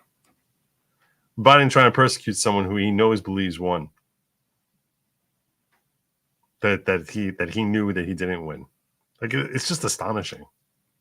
Based on what I've heard, and they are removing machinery, and they're moving it as fast as they can. Yep. Both of which are criminal fines, and you can't let it happen, and you are letting it happen. You know, I mean, I'm notifying you that you're letting it happen. So, look, all I want to do is this. I just want to find 11,780 votes, which is one more than we have. Which is also because we persecution. won the state, and flipping the state is... That's obscene persecution. Because if he's giving legal advice and saying, hey, this is what I think that the Constitution says, there's even implications that he's right. And the implications are that Congress tried changing the law. Eastman was talking, Eastman was adjudicated by the bar committee, recommending his disbarment to the courts. He was Trump's attorney. He's the one who basically said that he wrote a legal memoranda saying that in his opinion, Pence had a right to recognize the alternate slates of electors on January 6th. And that was his plan to basically get the states in the House of Representatives to have votes to vote for the president under a theory that there were insufficient electors for either candidate, in which case the 12th Amendment would fall back to the states. That was his legal recommendation, that Pence had that authority. To this day, we don't know whether or not he was right or wrong. And yet he's being recommended to be disbarred. How is this not political persecution? How is this not designed to chill attorneys from saying, I don't want to lose my license, and if I represent him, I'm going to have some crazy leftist judge try to take my law license away. It's basically trying to scare attorneys from representing the guy. It's terrible. This is terrible. This is not something to hail and cheer and be excited about. This is something that should make you worry for America. Because the wheel comes around. The wheel comes around. You could sit here saying, oh, I hate Trump, and anything bad that happens to him or anyone in his cadre of friends should crush him. The wheel comes around. And once you break the rules as to how things operate, it wobbles wherever it wants to go. Because there's no more chains anymore on it. You're just changing the rules, changing the rules, changing the rules until there are no rules anymore. When someone else has power, people you like, or you will be the one crushed under the wheel. It's very short-sighted. It's very, very short-sighted. And when I say you, I don't mean you literally. It could be your children, your grandchildren. But it seems to be spinning faster in our generation than in previous generations, that wheel. So, good luck. Is a great testament to our country because, you know, there's just, it's a testament that they can admit to a mistake or whatever you want to call it, if it was a mistake. I don't know. A lot of people think it wasn't a mistake. It was much more criminal than that. But it's a big problem in Georgia, and it's not a problem that's going away. I mean, you know, it's not a problem that's going away. And we got to... President, this is Ryan. We're looking into every one of those things that you mentioned. Okay, and our that's investigators, good. But if you find them, you got to say it, Ryan. Look, if they're... Let me ask you, Ryan, if they're destroying ballots... Let me tell you what we are seeing. Go ahead. What we're seeing is not at all what you're describing.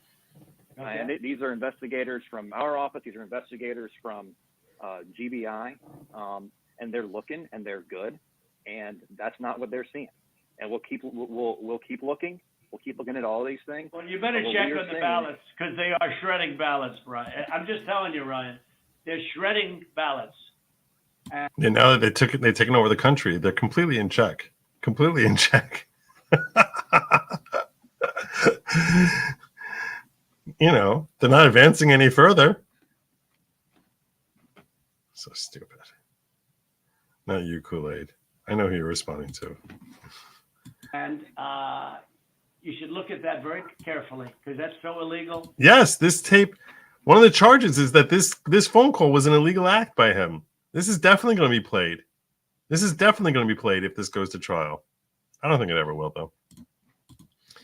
I ask anyone who still believes in the traditional media outlets to please take all of their boosters. Not that there's any medical advice on this channel, because there is no medical advice. Zero. I'm not a doctor. Buddy Cassius is not a doctor. None of us are doctors. At least I don't know if he's a doctor. But you should talk to your doctor about whether Viagra is right for you or any other medication. You know, you may not even believe it because it's so bad, but they're shredding ballots because they think we're going to eventually get there because we'll eventually get into Fulton. You know, it's in my opinion, it's never too late. So, little double sound act. So that's the story, fellas. Look, we need only 11,000 votes. We have far more than that as it stands now. We'll have more and more. And do you have provisional ballots at all, Brad? Provisional ballots? Provisional ballots are allowed, by state law. Sure, but do you have them? I mean, are they counted, or did you just hold them back because they, in other words, how many provisional ballots do you have in the state? We'll get you that number. Because most of them are made out to the name Trump, because these are people that were scammed when they came in, and we have thousands of people that have testified or that want to testify. When they came in, they were proudly going to vote on November 3rd, and they were told, I'm sorry, you've already been voted for, you've already voted.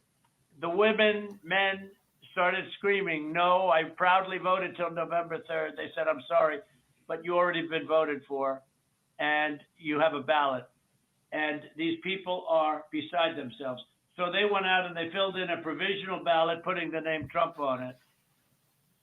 And what about that batch of military ballots that came in? And even though I won the military by a lot, it was 100% Trump. Do you know? I mean, 100% Biden. Do you know about that?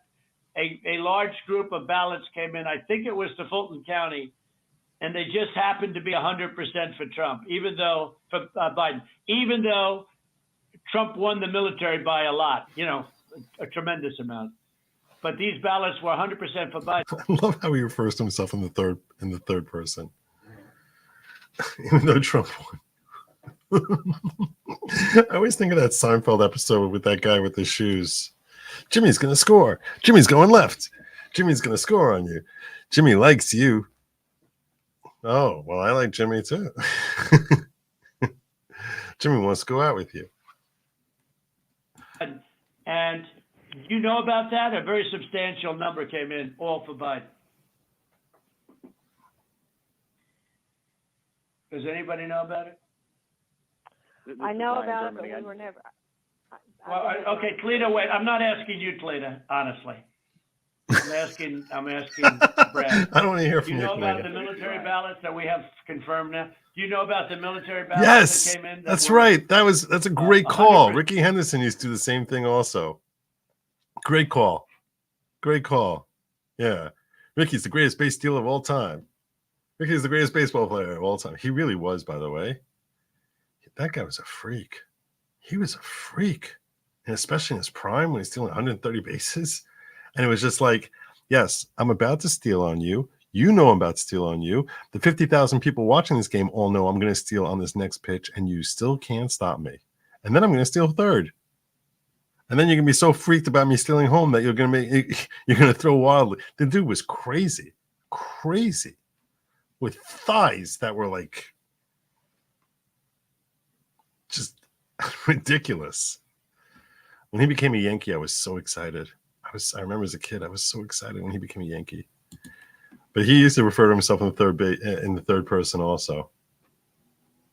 I mean, 100% for Biden. Yeah, that's right. Ricky's about stealing you. And I don't know about that. I do know that we have when military ballots, Ricky come in, it's not Henderson, just military, he's great. It's also military and overseas citizens. The military part of that does generally go Republican. Joe has great podcasts. Part of it, very Democrat. This was, yeah, that's okay.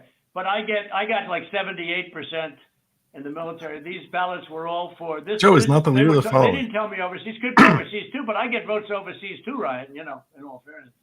No, they came in, a large batch came in, and it was, quote, 100% for Biden. I'm gonna start doing And that. that is criminal. You know, that's criminal.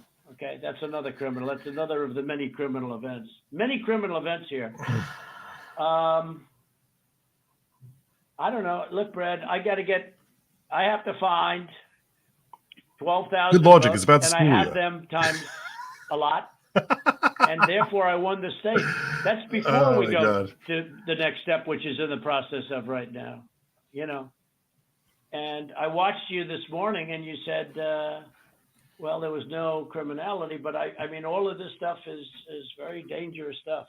When you talk about no criminality, I think it's very dangerous for you to say that.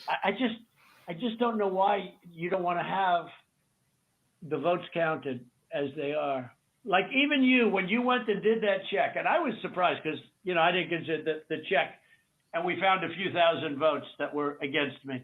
I was actually surprised because the way that check was done, all you're doing is recertifying existing votes. And, you know, you were given votes and you just counted them up, and you still found 3,000 that were bad. That was sort of surprising. That came down to 3 or 5. I don't know, a lot. It was still a lot of votes, but you have to go back to check from past years with respect to signatures. And if you check with Fulton County, you'll have hundreds of thousands because they dumped ballots into Fulton County and the other. This is a very dangerous situation, by the way. This is a very dangerous situation because good logic tends to get into different modes for like just go through phases. And good logic has always been that way. Good logic is starting to feel a third person phase coming on.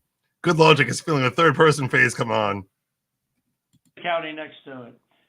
So what are we going to do here, folks? I only need 11,000 votes, fellas. I need 11,000 votes. There you go. You know, we have that in spades already. We have that in spades already. Meaning, I'm not asking you to create them. I only need 11,000.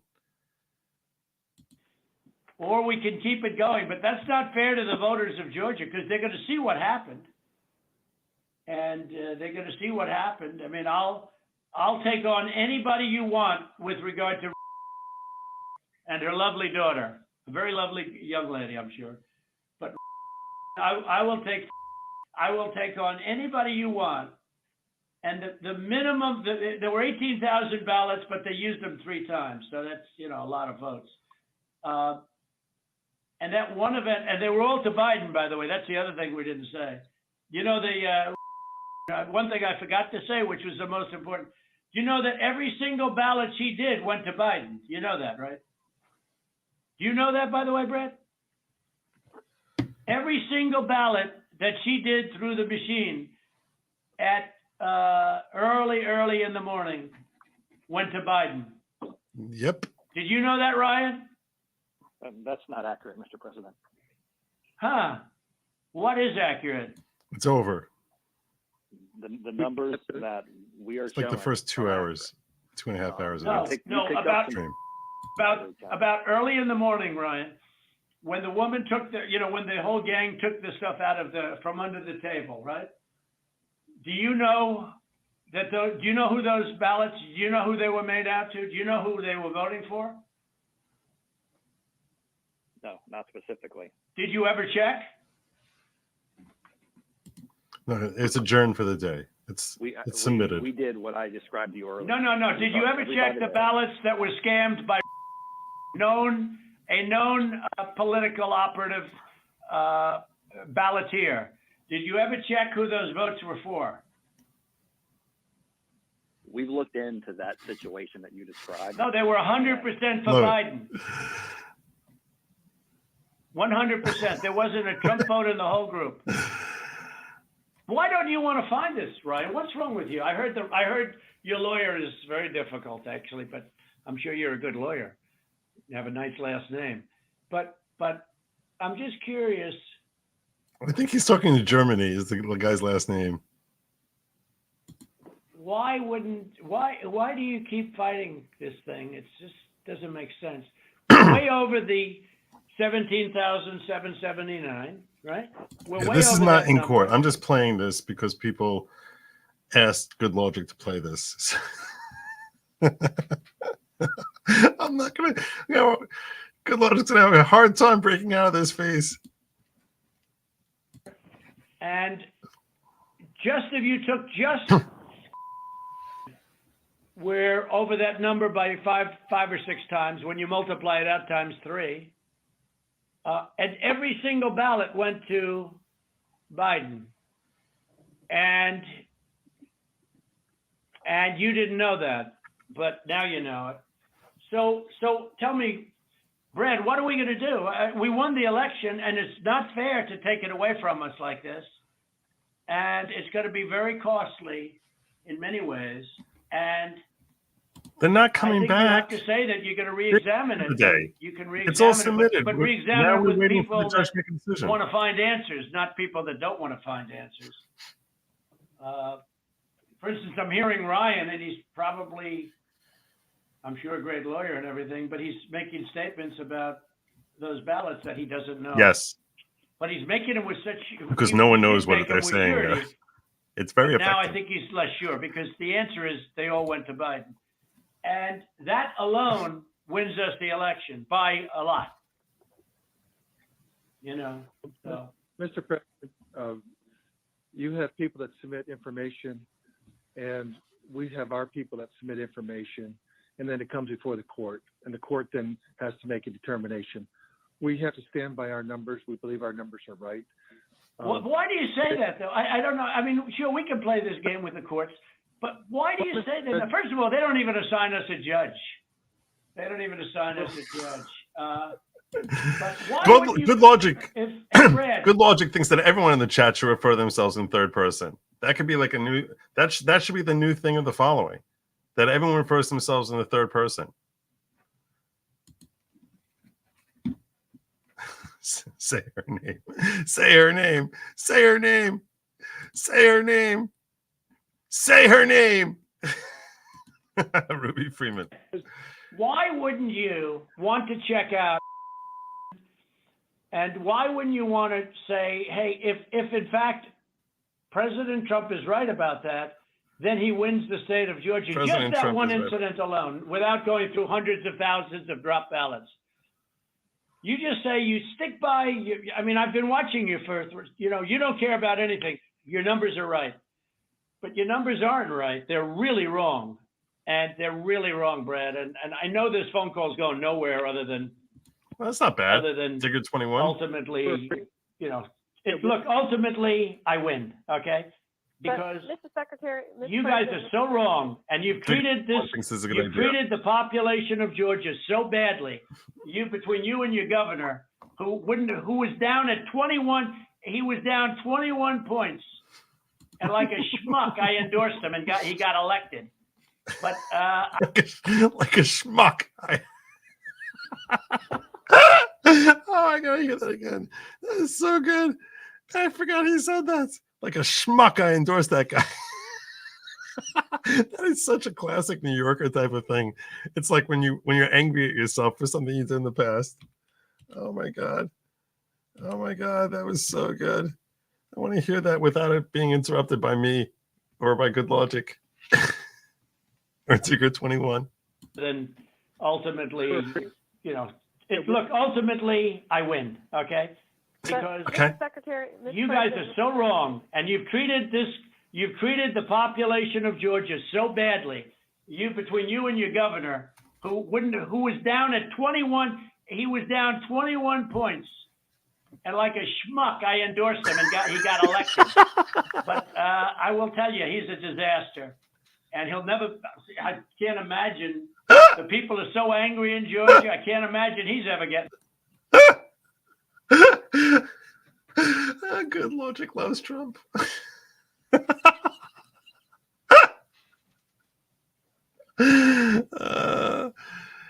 God, that's hilarious.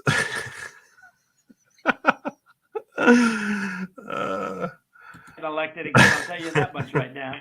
But why wouldn't you want to find the right answer, Brad, instead of keep saying that the numbers are right? Because those numbers are so wrong. And Mr. Secretary, Mr. President, I mean, one of the things that we have been, Alex talked about this, we talked about it, and I don't know whether the information has been conveyed to your office, but I think what the President's saying, what we've been trying to do is to say, look, the court is not acting on our petition. They haven't even assigned a judge. But the people of Georgia and the people of America have a right to know the answers. And you have data and records that we don't have access to.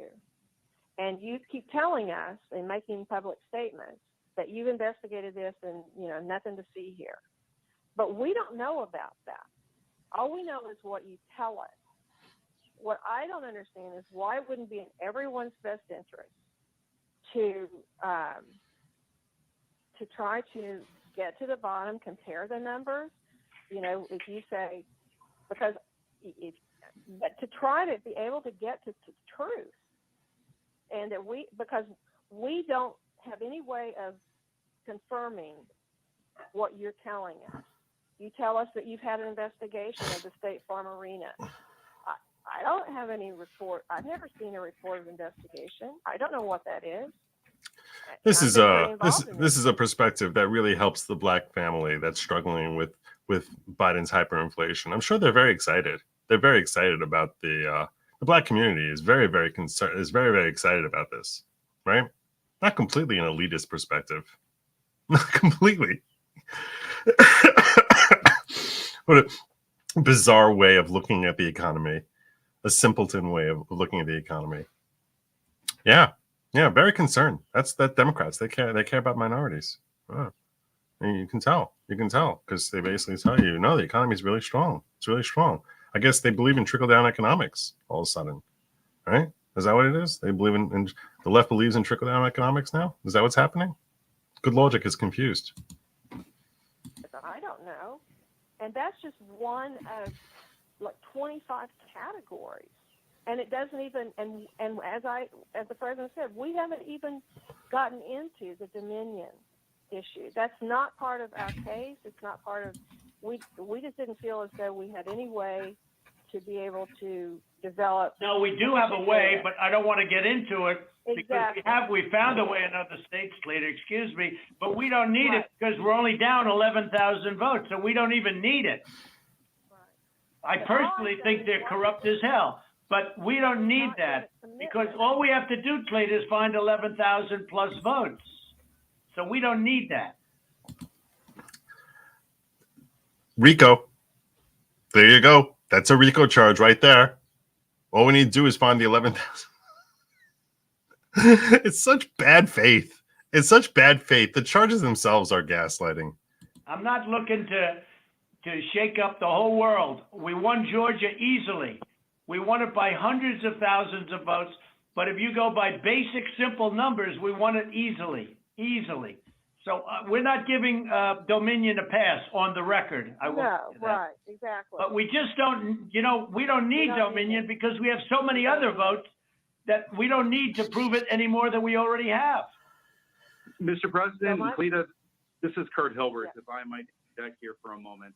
Ryan, I would like to suggest that just 4 categories that have already been mentioned by the President that have actually hard numbers of 24,149 votes that were counted illegally. That in and of itself is sufficient to change the result or place the outcome in doubt. We would like to just sit down with your office, and we can do it through purposes of compromise and settlement, just like this phone call, just to deal with that limited category of votes. And if you are able to establish that our numbers... It's insane to think that he's doing something illegal in this call. To me, this is insane. ...are not accurate, then fine. However, we believe that they are accurate. We've had now 3 to 4 separate experts look at these numbers. These numbers are based upon the USPS. And certified accountants looked at them. Correct. And this is just based on USPS data and your own Secretary of State data. So that's what we would entreat and ask you to do, to sit down with us in a compromise and settlement proceeding, and actually go through the registered voter IDs and the registrations. And if you can convince us that that 24,149 is inaccurate, then fine. But we tend to believe that that is, obviously more than 11,779. That's sufficient to change the result entirely in and of itself. He's right. This is a perfect call. This is a perfect call. This is a call which exonerates him on all charges. It shows his mindset better than anything, better than some stupid tweet that he sent in 2016. It shows his mindset perfectly. This is a guy who's convinced he won. So what would you say to that, Mr. Germany? Kurt, I'm happy to, I'll get with our lawyers and we'll set that up. That number. And by the way, this suggestion is a smart suggestion in the moment. It ended up not working, but saying like, okay, look, there's a lot. Trump gave you a lot there to consider. There's this avenue, that avenue, this avenue, that avenue. It's trying to direct Raffensperger to at least let's focus on these 24,000. And by the time we're done with that, this whole thing's over. You don't need to focus on the 47 other issues that he raised. Let's just focus on this one right here, which is potentially outcome determinative. It's a smart move. Sure, and I think we can show you for all the ones we've Well, that was looked at, Hilbrand. why it's not. And so if that would be helpful, I'm happy to get with our lawyers and set that up. Well, let me ask you. Shmigegi is an idiot. It's not BS. I gotta teach you all some Yiddish. Shmigegi, which I don't even know if that's a real word, but yeah. But it's a reference to an idiot, not to a liar. Kurt, you think that is an accurate number? That was based on the information given to you by the Secretary of State's Department, right? That is correct. That information is the minimum, most There you go. conservative data based upon the USPS data and the Secretary of State's office data that has been made publicly available. We do not have the internal numbers from the Secretary of State, yet we have asked for it 6 times. I've sent a letter over to Mr. Anulowicz several times requesting this information, and it's been rebuffed every single time. So it stands to reason that if the information is not forthcoming, there's something to hide. That's the problem that we have.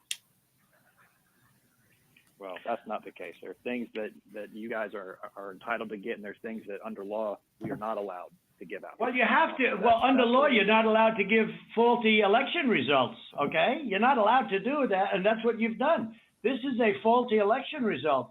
And honestly, this should go very fast. You should meet tomorrow because you have a big election coming up. And because of what you've done to the president, the people of Georgia know that this was a scam. And because of what you've done to the president, a lot of people aren't going out to vote.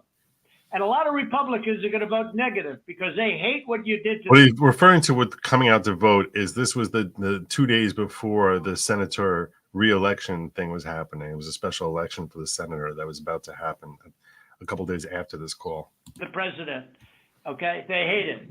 And they're going to vote. And if you would be respected, if this thing could be straightened out before the election. You have a big election coming up on Tuesday. And therefore, I think that it really is important that you meet tomorrow and work out on these numbers. Because I know, Brad, that if... That's what I teach all Yiddish. Right, I think Shmata means like a rag.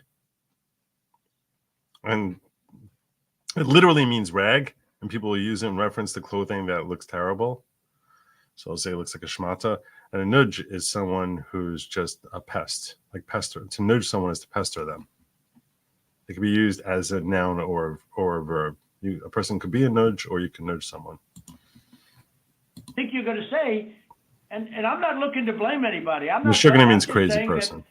That, under new counts and under new views of the election results, we won the election. It's all, it's very simple. We won the election.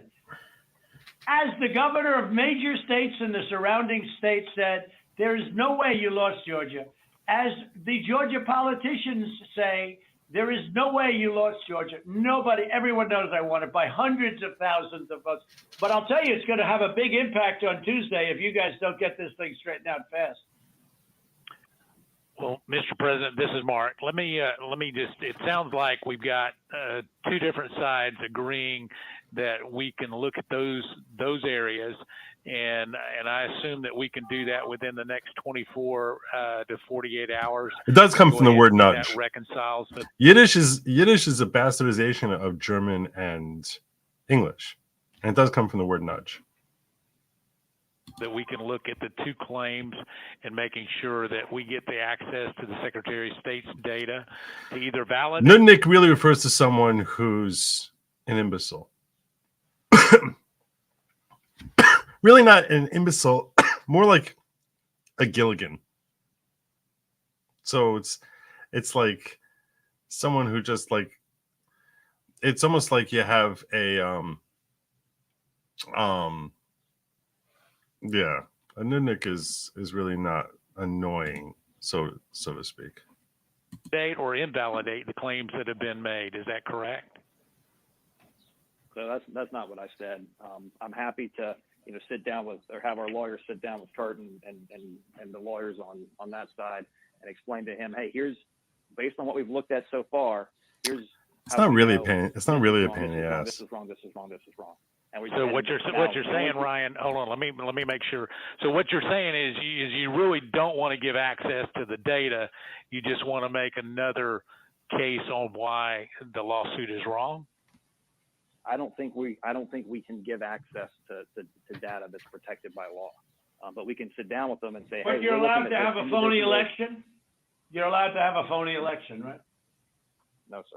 When are you going to do the signature counts on, when are you going to do signature verification on Fulton County? Which you said you were going. Like nudnik is a synonym for schlemiel, and then you have schlemazel. If you're old enough to remember the opening to Laverne and Shirley, schlemiel, schlemazel, Hockenfeather Corporate or something like that. I don't know, whatever.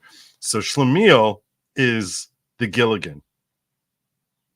Schlemazel is the person. Schlemiel is someone who basically would walk in carrying a tray with, with 8 cups of hot coffee and trip over the cord. The schlemazel is the person he falls on. Because mazel is a reference to luck. So someone who has like terrible luck. So the schlemiel is the nudnik who falls on, who does something kind of stupid and calamity ensues. The schlemazel is the victim of the schlemiel's idiocy. Going to do, and now all of a sudden you're not doing it. When are you doing that? We are Mr. going to do President, that. We've announced. to get to this issue of the personal information and privacy issue, is it possible that the Secretary of State could deputize the lawyers for the president so that we could access that information, that private information, without you having any kind of violation? Well, I don't want to know who it is. You guys can do it very confidentially. You can sign a confidentiality agreement. That's okay. I don't need to know names. All right, But we got the information on this stuff that we're talking about. We got all that information from the Secretary of State. Yeah, so let me recommend, Ryan, if you and Kurt will get together, when we get I off missed of this this earlier. I phone call, apologize, if you- Carlos. Good logic apologizes, Carlos. Do you think Trump wins like Reagan? Oh, it's not going to be like Reagan. If you mean Reagan in 84, it's not going to be like Reagan. But good logic says that if they counted the votes properly, it would be like Reagan. You could get together and work out a plan to address some of what we've got with your attorneys, where we can actually look at the data. For example, Mr. Secretary, I can tell you, you said there was only 2 dead people that would vote. I can promise you there are more than that, and that may be what your investigation shows, but I can promise you there are more than that. But at the same time, I think it's important that we go ahead and move expeditiously to try to do this and resolve it as quickly as we possibly can.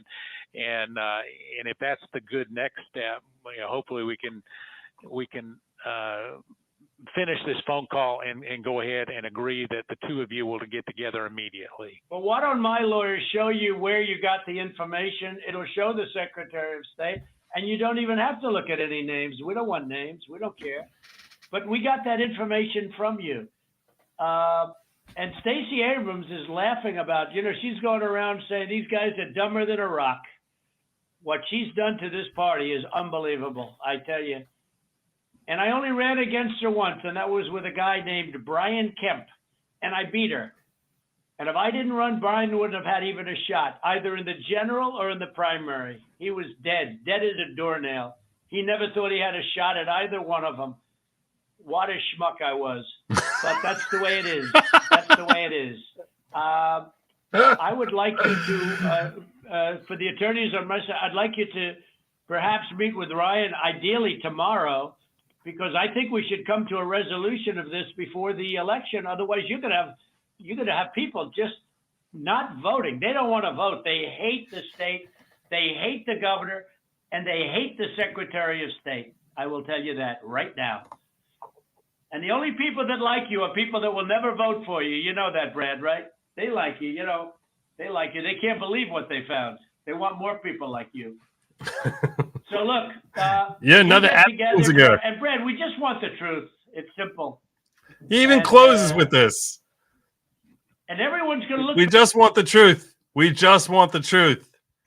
This is his peacefully and patriotically moment in this phone call. We just want the truth.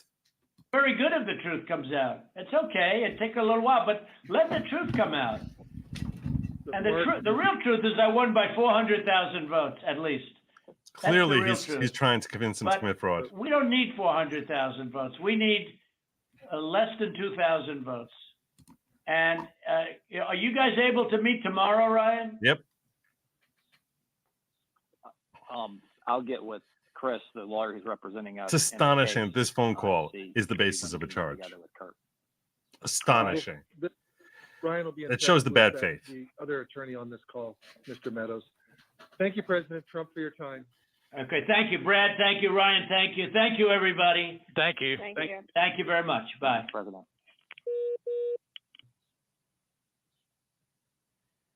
So there you go. There's the infamous call, which actually serves to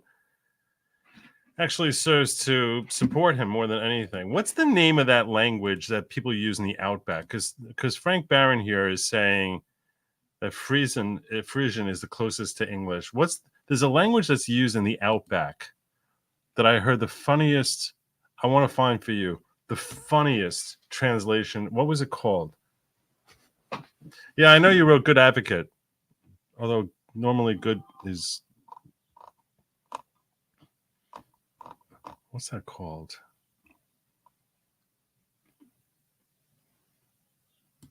No, it's not actually incriminating. It actually is exonerating him of all charges because it makes, if you listen to the phone call, throughout the phone call, it's obvious that he's like, we just want a true count here.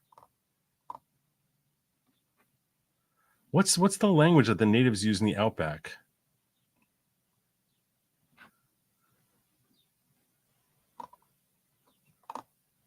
I know you guys know it. Not Cajun. Aboriginal. That's what it is. That's what it was. So, hold on a second. This is...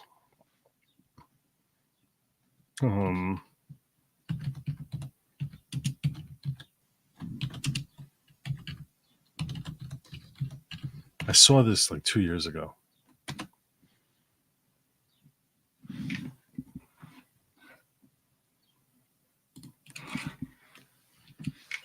It's not. What do the Aborigines say? What's the language? Yeah, the Australian outback.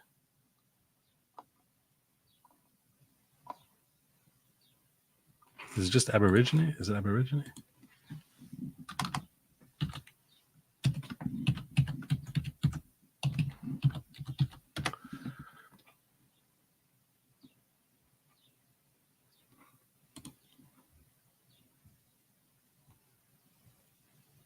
Oh, this is it. It's actually Creole.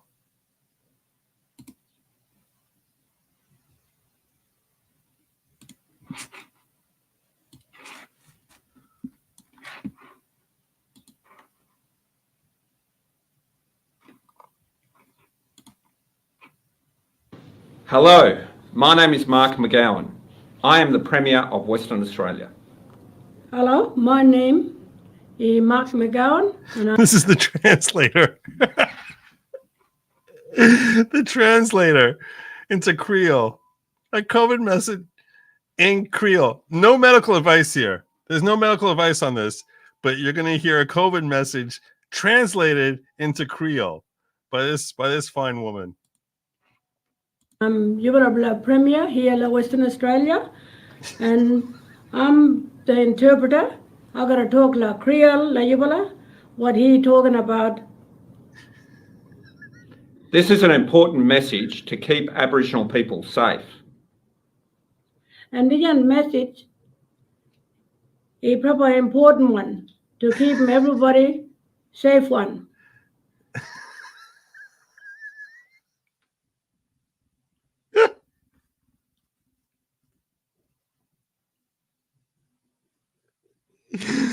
Oh my god.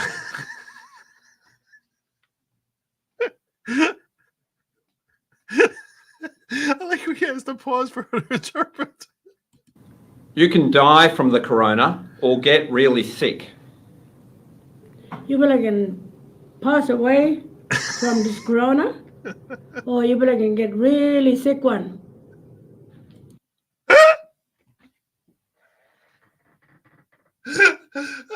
Good Logic thinks that this is brilliant. It's time to get the corona needle to keep people and country strong.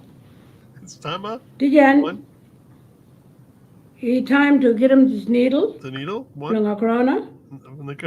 To keep him, but all the people and country proper strong one. Oh my gosh. The corona needle will protect kids, old people, men and women. Well, the corona needle gotta keep him a safe one for all the kids and for all the men and women. Many people around the world have already had the needle. Big more people all around the world. Big more people.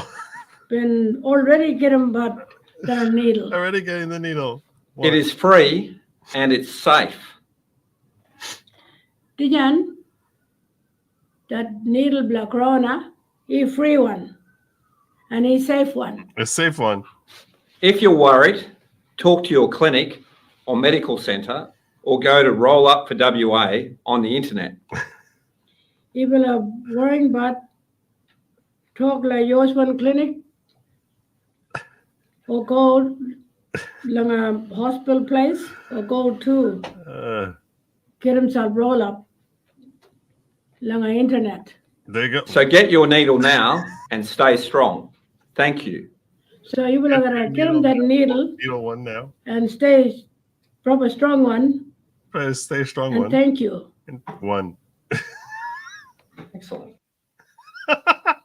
Oh my god. Oh my god. It got very confusing when she was speaking in that foreign language, but I think the message comes through pretty loud and clear. So there you go. There you go. Anyway, last couple of messages here before I wrap up here. Yes, please like and subscribe. Do it. Listen to Tammy Joe. You have to listen to either Tammy Joe or, at the very least, make sure you listen to the cartoon, because the cartoon knows. The cartoon knows. The cartoon is hidden now, but the cartoon knows. There he goes. Run. Subscribed. Yay. You too can be subscribed and get a thumbs up from Good Logic. It's Good Logic wants you to subscribe. Good Logic also wants you to check out goodlogic.locals.com. You get updates about where you can find Good Logic, whether Good Logic is on Spaces or Good Logic is hanging out on another channel or has a surprise pop-up appearance like today. That's how you can best find Good Logic. And everyone needs more Good Logic in their lives. Everyone. Jonathan says, oh, I gotta get rid of that. Been around for more than 4 months. I even remember the good old days when you had an intro to the following program. How's that going, by the way? So many new people don't even know what my intros were. You don't even know what my intros were. Because Good Logic streams every night. Good Logic ran out of strength on the intros. Holy crap, this is the only thing I've heard more racist than comma talking to the black community.